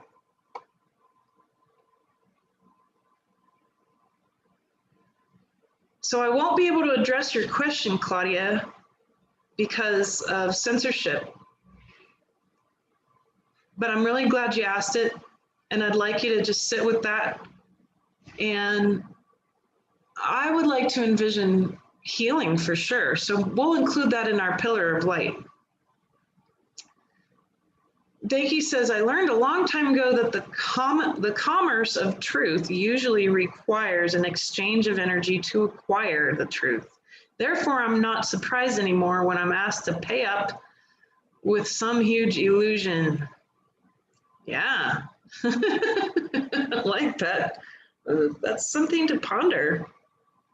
Melissa says, wow, that is exactly what I've been dealing with, the self-hatred and fear of death for myself and the collective. First wave here, perseverance is key for me as I just want to help ease the pain. Yeah, I hope I answered what is a first waver. There have been waves of consciousness throughout our experiment here on Earth, and there were those who came in the first wave of consciousness during the very beginning of the Homo sapien experience. And then there were some that came at the second wave and the third, and that we're in like, I don't know what wave we're in now, but some people remember the first wave, and those that do often will remember Atlantis, and that's how you know that you came in with the first wave of souls that inhabited human bodies. Good. All right. So Laura's asking me what my opinion about EFT, emotional freedom technique for clearing emotional blocks is. I think it's great, and I've seen it work a lot for a lot of people. I don't think it fully substitutes full body processing of structure in the body. I think it can prepare the brain mind to do processing in the body. A lot of times the brain mind is so traumatized that it can't get in the body. So you got to work with the brain mind. That's exactly what happened to me. I had to deal with my brain first before I could get so deep into my body that I could emotionally process the stuff in my body. I think EFT can help you get your brain to a place where then it's ready to go into the body. But for me, my nervous system is wired differently. So it actually is extremely physically painful for me to do EFT. I know that sounds really strange, but most things like anything theta related or access consciousness stuff, it hurts so bad. My whole nervous system lights on fire, and it's physically agony for me to do those things. So I've had to find other ways, and it's just how I've set my life up because there were other techniques that needed to be discovered or seen and shared freely. And so I can't do EFT. I've rarely met anyone else like me who can't handle a lot of this stuff. Like even Reiki will hurt me, physically hurts. I don't know exactly why. I think it's a frequency thing. But it led me to look for other techniques to share with you. So that's okay. But I have had family members and friends use EFT with great success to get their mind in a place where then I think then you can go in more effectively and do deeper full body emotional processing. And there's so much stuff like that out there that is extremely helpful to get the brain mind out of a PTSD cycle. And then there's lots of emotional processing techniques that help you get into your body. And I think those are highly valuable. There's no one size fits all. Give these things a try, folks. It's worth trying. And Melissa's saying, I've endured an entire life of traumas and struggle, ready for a siesta, especially in Ecuador. Yes. And I know I'm healing. Self-care, that's our theme. Self-care, self-love, dissolving this human hate, the death wish. Yeah. And Melissa says, yesterday I was talking to you in my mind. Thank you, I'm honored. As my struggle was so intense on healing self-hatred all the way through my ancestry, and today you're talking about this. See, that's the real human internet, Melissa, working right before us. It's a little bit of proof right there. Yes, a whole planet full of traumatized beings. Absolutely, Olivia. And Catherine wants to know when all the structures will fail. I'm not really sure, but I follow a guy named Jim Sinclair. He's a genius when it comes to economics. And he's in his 90s. I think he's 90 years old now. But he actually says we're looking at a 3 to 4 year cycle, and then these structures are gonna fail because they're so unnatural. And he's mainly looking at the financial system. And so from that point of view, that's what he believes will occur. 4 or 5 years, 3 to 5 years or so, and then we'll need another reset, but it's got to be one that is natural, bottom up, local based. And we want to be prepared for that. And guess what? The blueprint for that's available. All the women and men on this planet who've been studying this stuff, they know what works, they know what doesn't. And, people like that are compiling that work. People like me, I'm part of that camp. But people like me are compiling that work. We're available. We want people to know that there is a natural way to work on this planet that won't destroy the planet or ourselves. And that there are simple things we can do to be able to get that functioning. And over this next year, my intent is to compile a lot of that, to make it open source and to make it easier to use, to make it easy to share. And so it's a goal of mine. And I care a lot about the human agenda and the true natural human systems that work and thrive with nature. Yes, very, very important. Yeah, and so Michelle points out, I think it's the ego that says that we do not deserve. Absolutely. It's kind of a little bit of both for me, because I have that arrogance piece, and it'll be like, oh yes, you deserve whatever. And then I'll have the self-hate piece say the opposite. And they're both ego. So it's confusing. Being human is confusing. But the deserving part, yeah, that's a tough one for me, because as the oldest of 7 kids, I had a lot of experience around that. What do I deserve? What do I not deserve? Does this bolster my ego or doesn't it? It's very interesting. The fact is as souls, we are love. We are love. That means that loving ourselves is part of that. It's called sovereign service, right?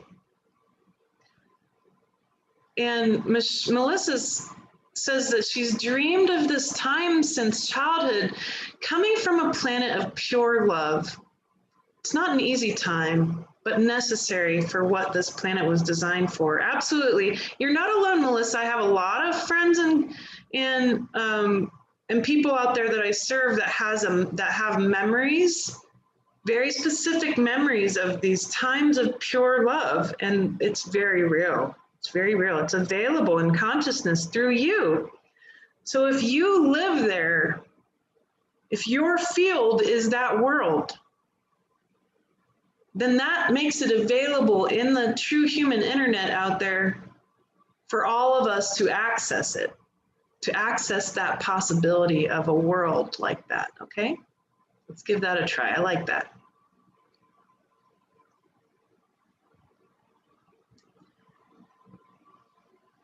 Yes. Okay, so yeah. So Karen is saying, you know, the not being able to gain weight piece thing is also happening for her, and that there's the heat of anger in your body, right? Probably causing some issues with the bladder. That makes sense. Anger is really tough. It'll really inflame the body if we don't fully process it. So Marty wants to know what my take is on using the Akashic records. Well, I've seen what I see, which later on someone said something about the Akashic records and described it, and I said, well, that's what I see, but I didn't know it was called Akashic records. The Akashic records are just simply the soul's history. It's like a library. And so my belief is that we can get pretty lost in that stuff, and then we miss a lot of the good, juicy stuff that's happening in our lifetimes.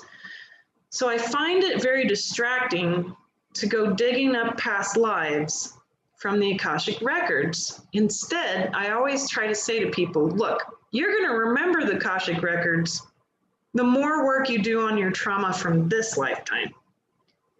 And then you don't need anyone to dig it up for you because you'll remember it. So it's a benchmark. It shows you how much progress you've made the more you remember. And it's happened for me. It's happened for many hundreds of people that I've worked with and that my teachers worked with. It's a measurable result. It's a good benchmark that you'll remember your own soul's history, the Akashic records, the more work you do on your own trauma from this lifetime.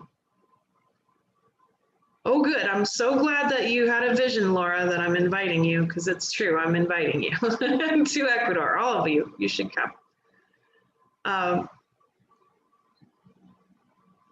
Yeah, so Michelle's pointing out that understanding the root cause of anxiety is fear. It really has been helpful for her.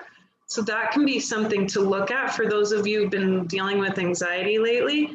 The root of it is fear. So you got to ask yourself deep in your body, what am I afraid of? Like, what fear am I holding here?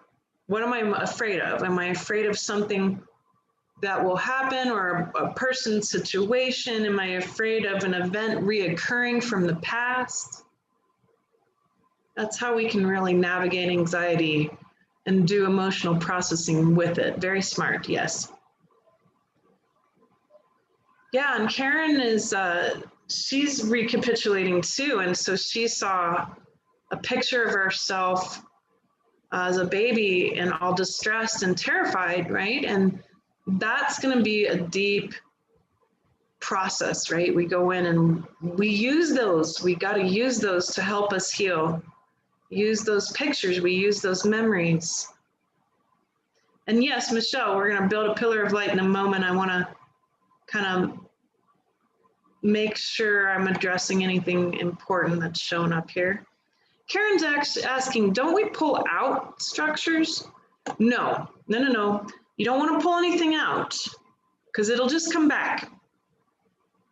It's there for a reason.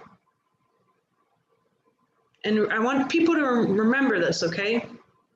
Trauma is consciousness under pressure.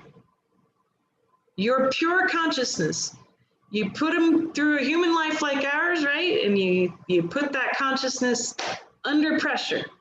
Trauma builds up structure.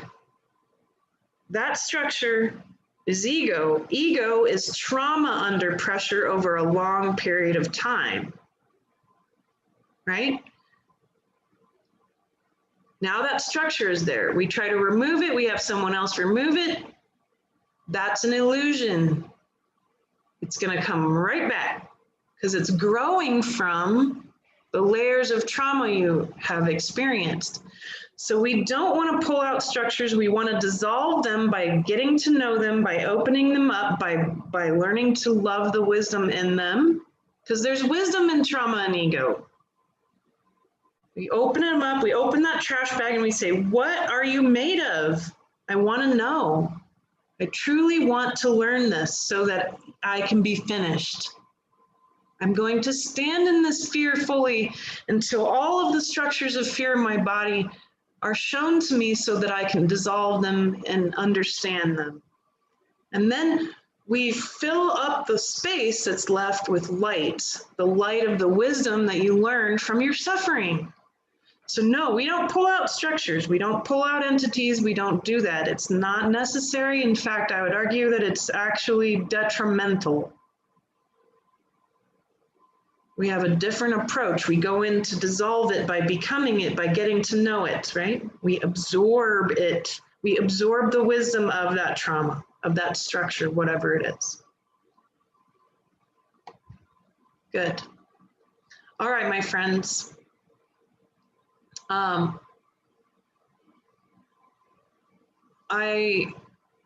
This is some key that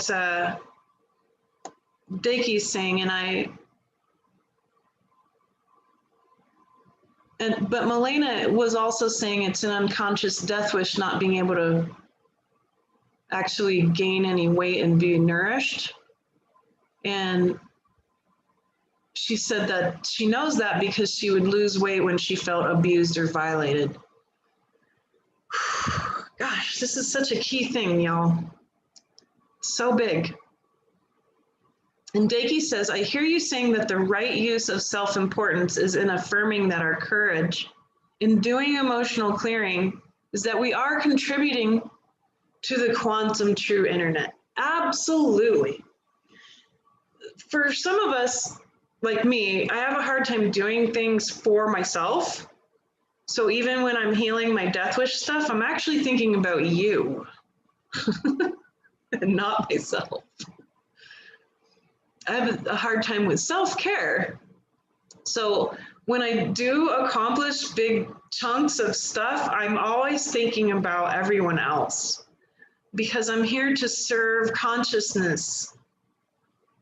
And when I achieve something in consciousness, it's not done for me, it's done for all of consciousness. And that has motivated me to keep going and never let it stop me because I care that much. I think about all of you every day. I look at the planet of humans in love every day, in love with what we are and what we're capable of. So with that, let's build a pillar of light. And we'll go as long as we need to get it done, okay? And it goes pretty fast anyway. And I was asking Source, where do you want me to lead this next pillar? This is the first pillar of light we're building, in such grand clarity. We did build one right after the experiment ended in December last year. But this one's, the first one of the new year.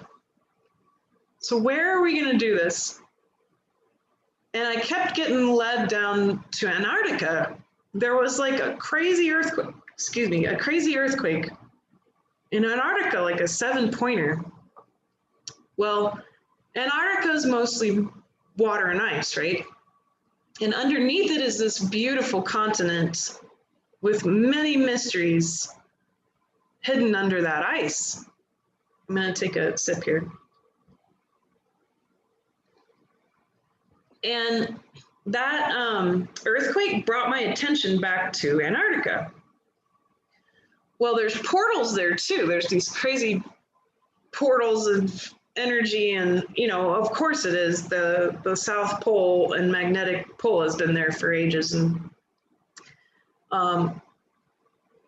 there's just so much energy there, and it can magnify things. So Antarctica, because it's all ice, can magnify information just like an ocean.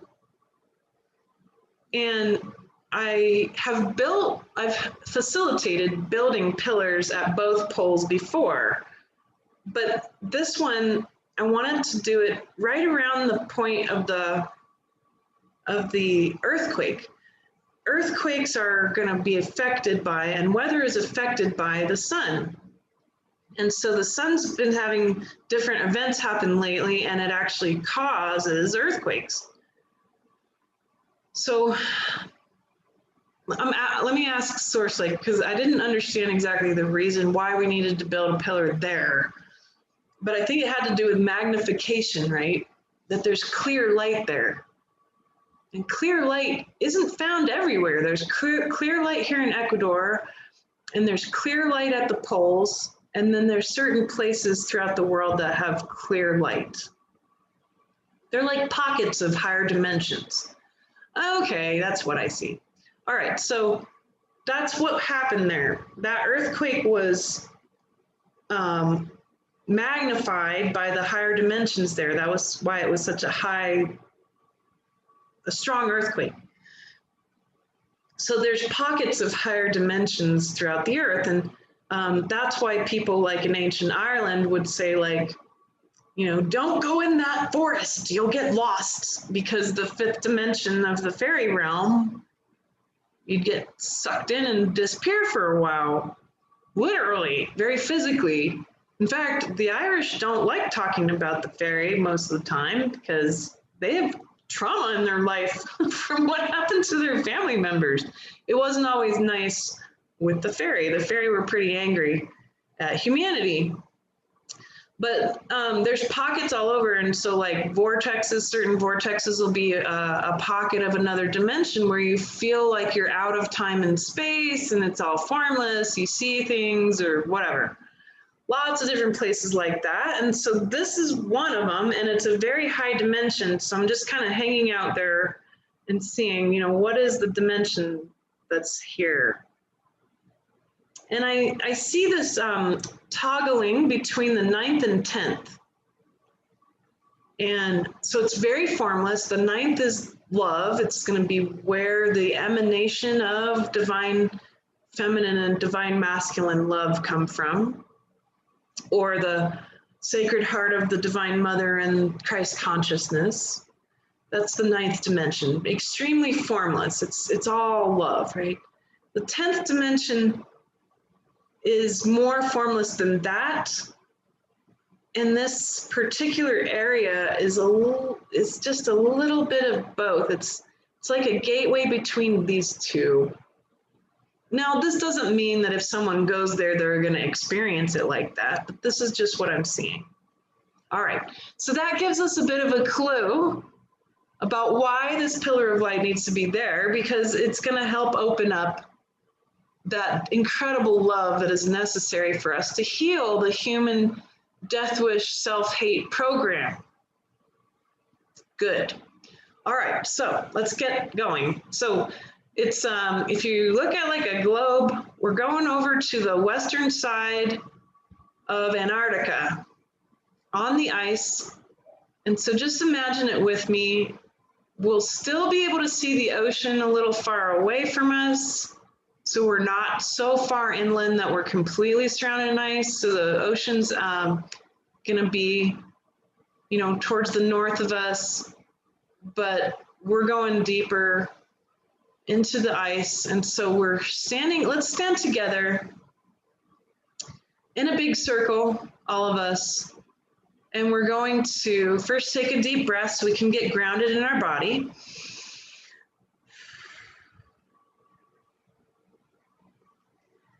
And so let's go deep into your gut mind, right? So maybe rub your belly down on the left, up on the right, rub your belly around the navel and just say hello to your super intelligent gut mind.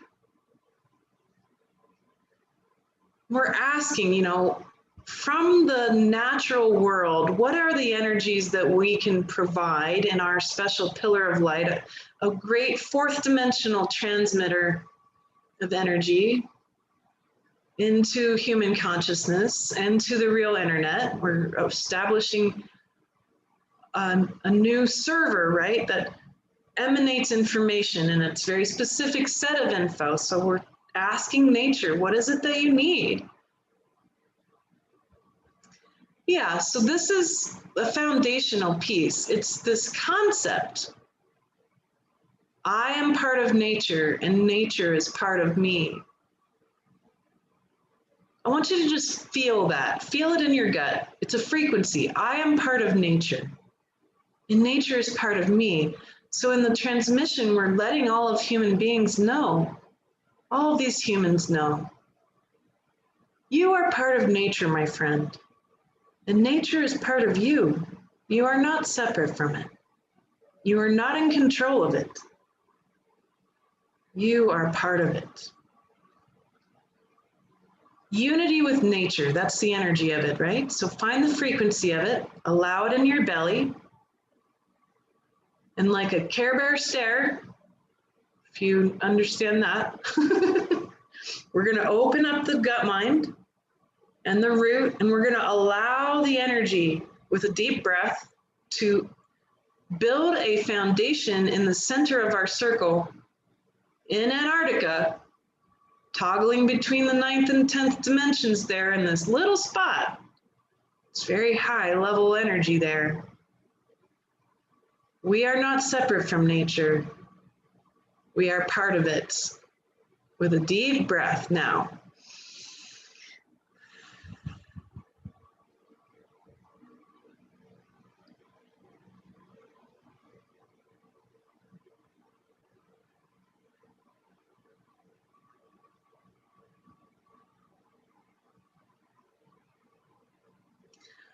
Wow, I saw something really unusual this time. I've never seen this with any pillar of light I've ever helped facilitate, and I've helped facilitate a lot. I don't know how many. Over 100?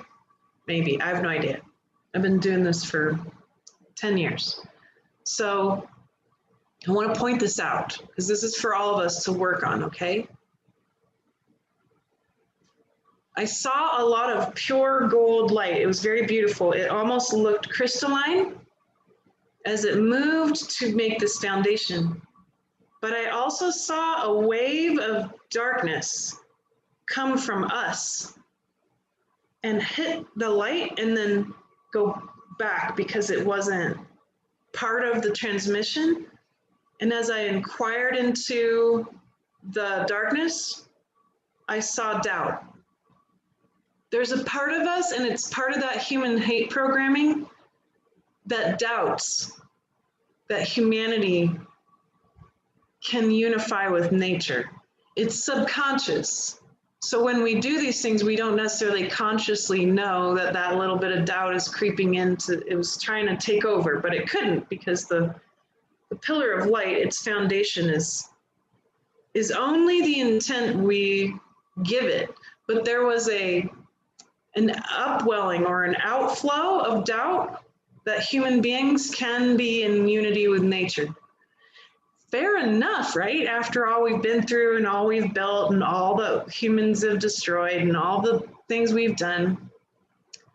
But let's just do a quick process. Let's welcome the doubt. So if there's any doubt at all that humans can be one in harmony, thriving with nature, let's just welcome that doubt. Let's stand in it.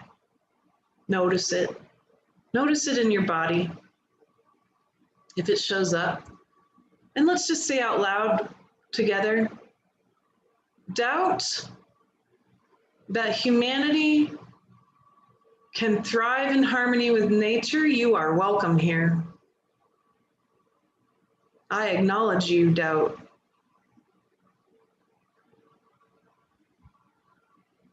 And we merge with the doubt. We allow it. And take a deep breath.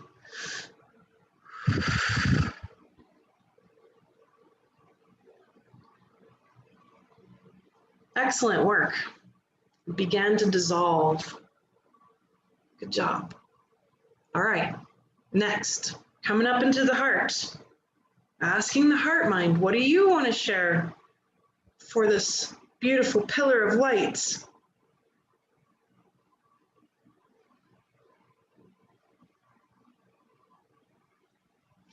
And the heart reminds us that we are one at many levels.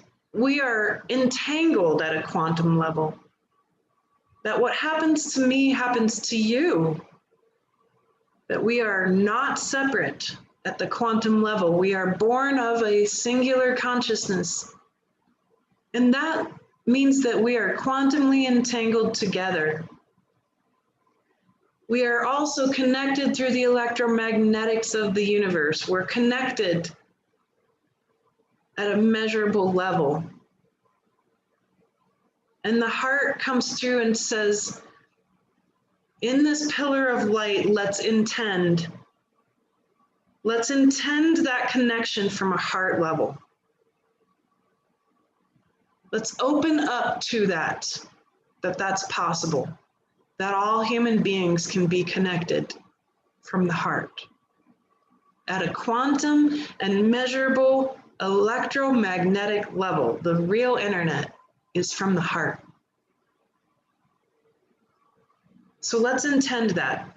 So pull up this intention for humanity to be connected from the heart at the quantum and measurable levels.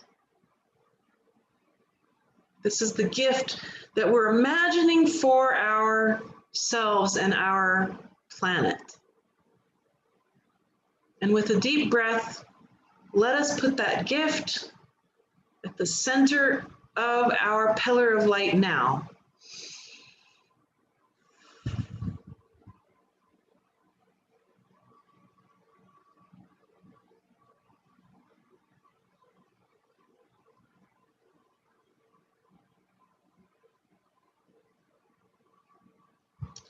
So what I saw was the igniting of a new doorway, a new heart doorway that leads to source.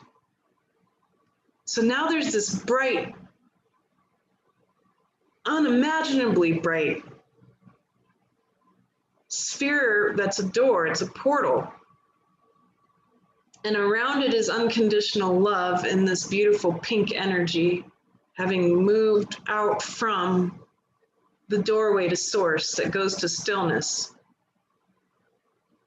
It's like the pillar of light has its own heart, and the heart is the doorway back to source. And I actually noticed there was doubt that showed up similarly, like a wave of consciousness that wanted to get in, but it couldn't. But this time it was acknowledged by all of us that we all have a little bit of doubt around that being possible. And that immediate acknowledgement actually allowed it to dissipate it, dissolved it, so we don't have to process it. But we might just do it a little anyway out loud.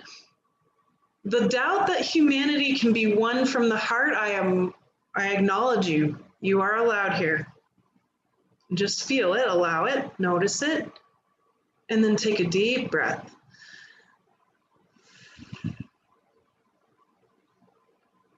Good. So we just created a portal. This is great. I think that's pretty special. When we see other humans, we can look for that light. That's what I see all the time. And that's what I talk to. I'll talk to that light. And you can too. So use your imagination. And if you ever feel disconnected, come back to this place and hang out with this portal, because it's very pure. It comes from us. We created it with our intention. The outcome of a humanity that is connected both quantumly and measurably is, of course, more source in human consciousness. Good. All right, let's come up to the brain mind, and I'm asking source, what is it that's needed from our imaginations today to top our pillar of light? And I'm reminded of course, a wonderful goal that I mentioned earlier on, to attain our rightful seat at the Galactic Council, to have attained it. We have earned it, but it's up to us to attain it through consciousness. It's not an actual table with an actual empty seat, that's a metaphor, but to have an equal voice with our friends and our family of this galaxy and beyond, to have an equal voice. That is something we can intend to attain. And so let's acknowledge any doubt beforehand, any doubt that humanity can accomplish that. You are welcome here. I feel you, I acknowledge you, you are welcome. And take a deep breath.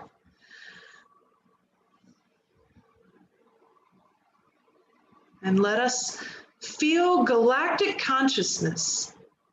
That galactic consciousness will come online for all of humanity.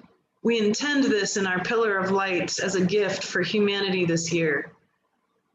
That we will have attained our equal seat at the galactic table now, and project that with a deep breath to the top of our pillar.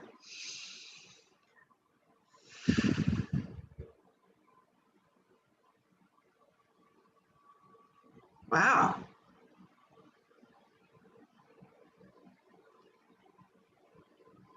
Well, whatever this is spinning.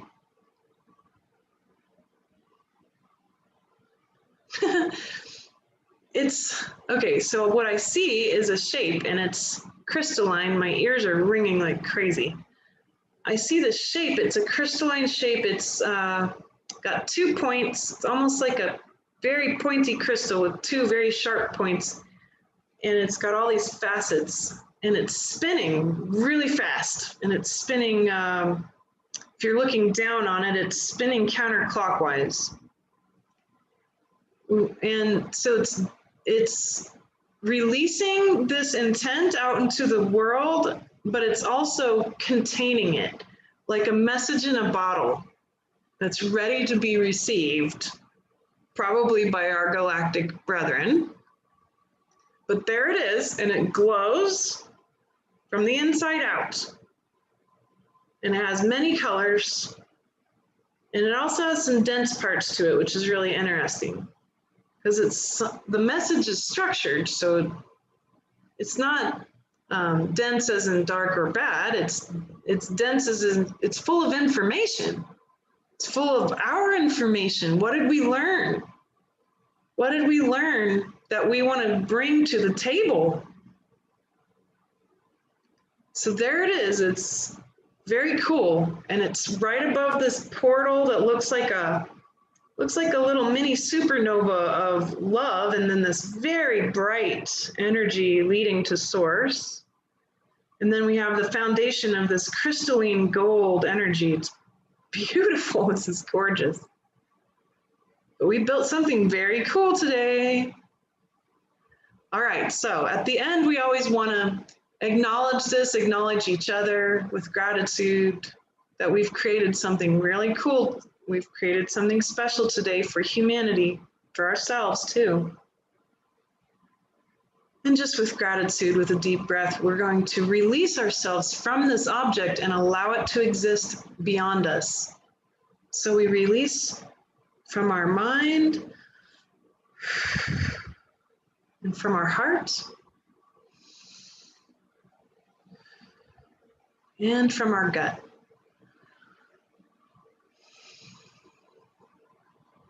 And we just allow this to exist.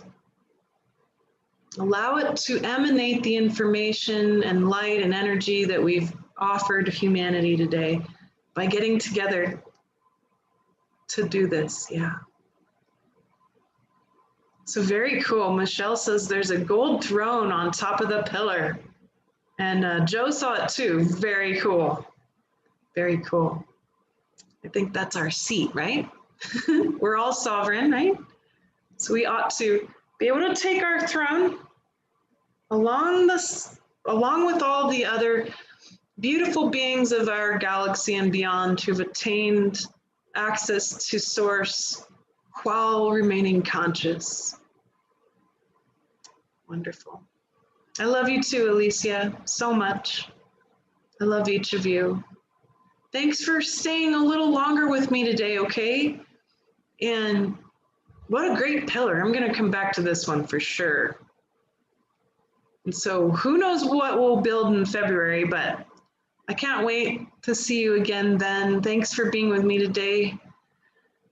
I so appreciate all the amazing, brilliant, rich comments and ideas and concepts, and it just shows how deeply connected we are. And all of you who are in a healing process, which is pretty much all of us, but especially those of you with the deep physical problems of healing, I'm with you. I'm going through it too. I believe that we can heal. You're not alone. I'm not alone. We're doing this. We're going to step by step unwrap this. And thank you. Thank you so much for your sweet comments. And thank you for just being here and being you. Thanks for being here on the planet right now at this crazy time. It's the best, most precious time of creation and co-creation that we could have ever made. And so I hope that you'll have the most beautiful rest of your month. And I can't wait to see you at the end of February on the last Sunday, which will be, looking at my calendar, it's going to be February 28th. Just meet me here at YouTube. You don't have to sign up for anything. Just meet me here on YouTube, February 28th at 12 Eastern Time. And all the replays are always under Community Calls playlist on this channel. All right, I love all of you so much. And thank you so much for being with me today. You're amazing. You always blow my mind at how deeply connected and brilliant you all are.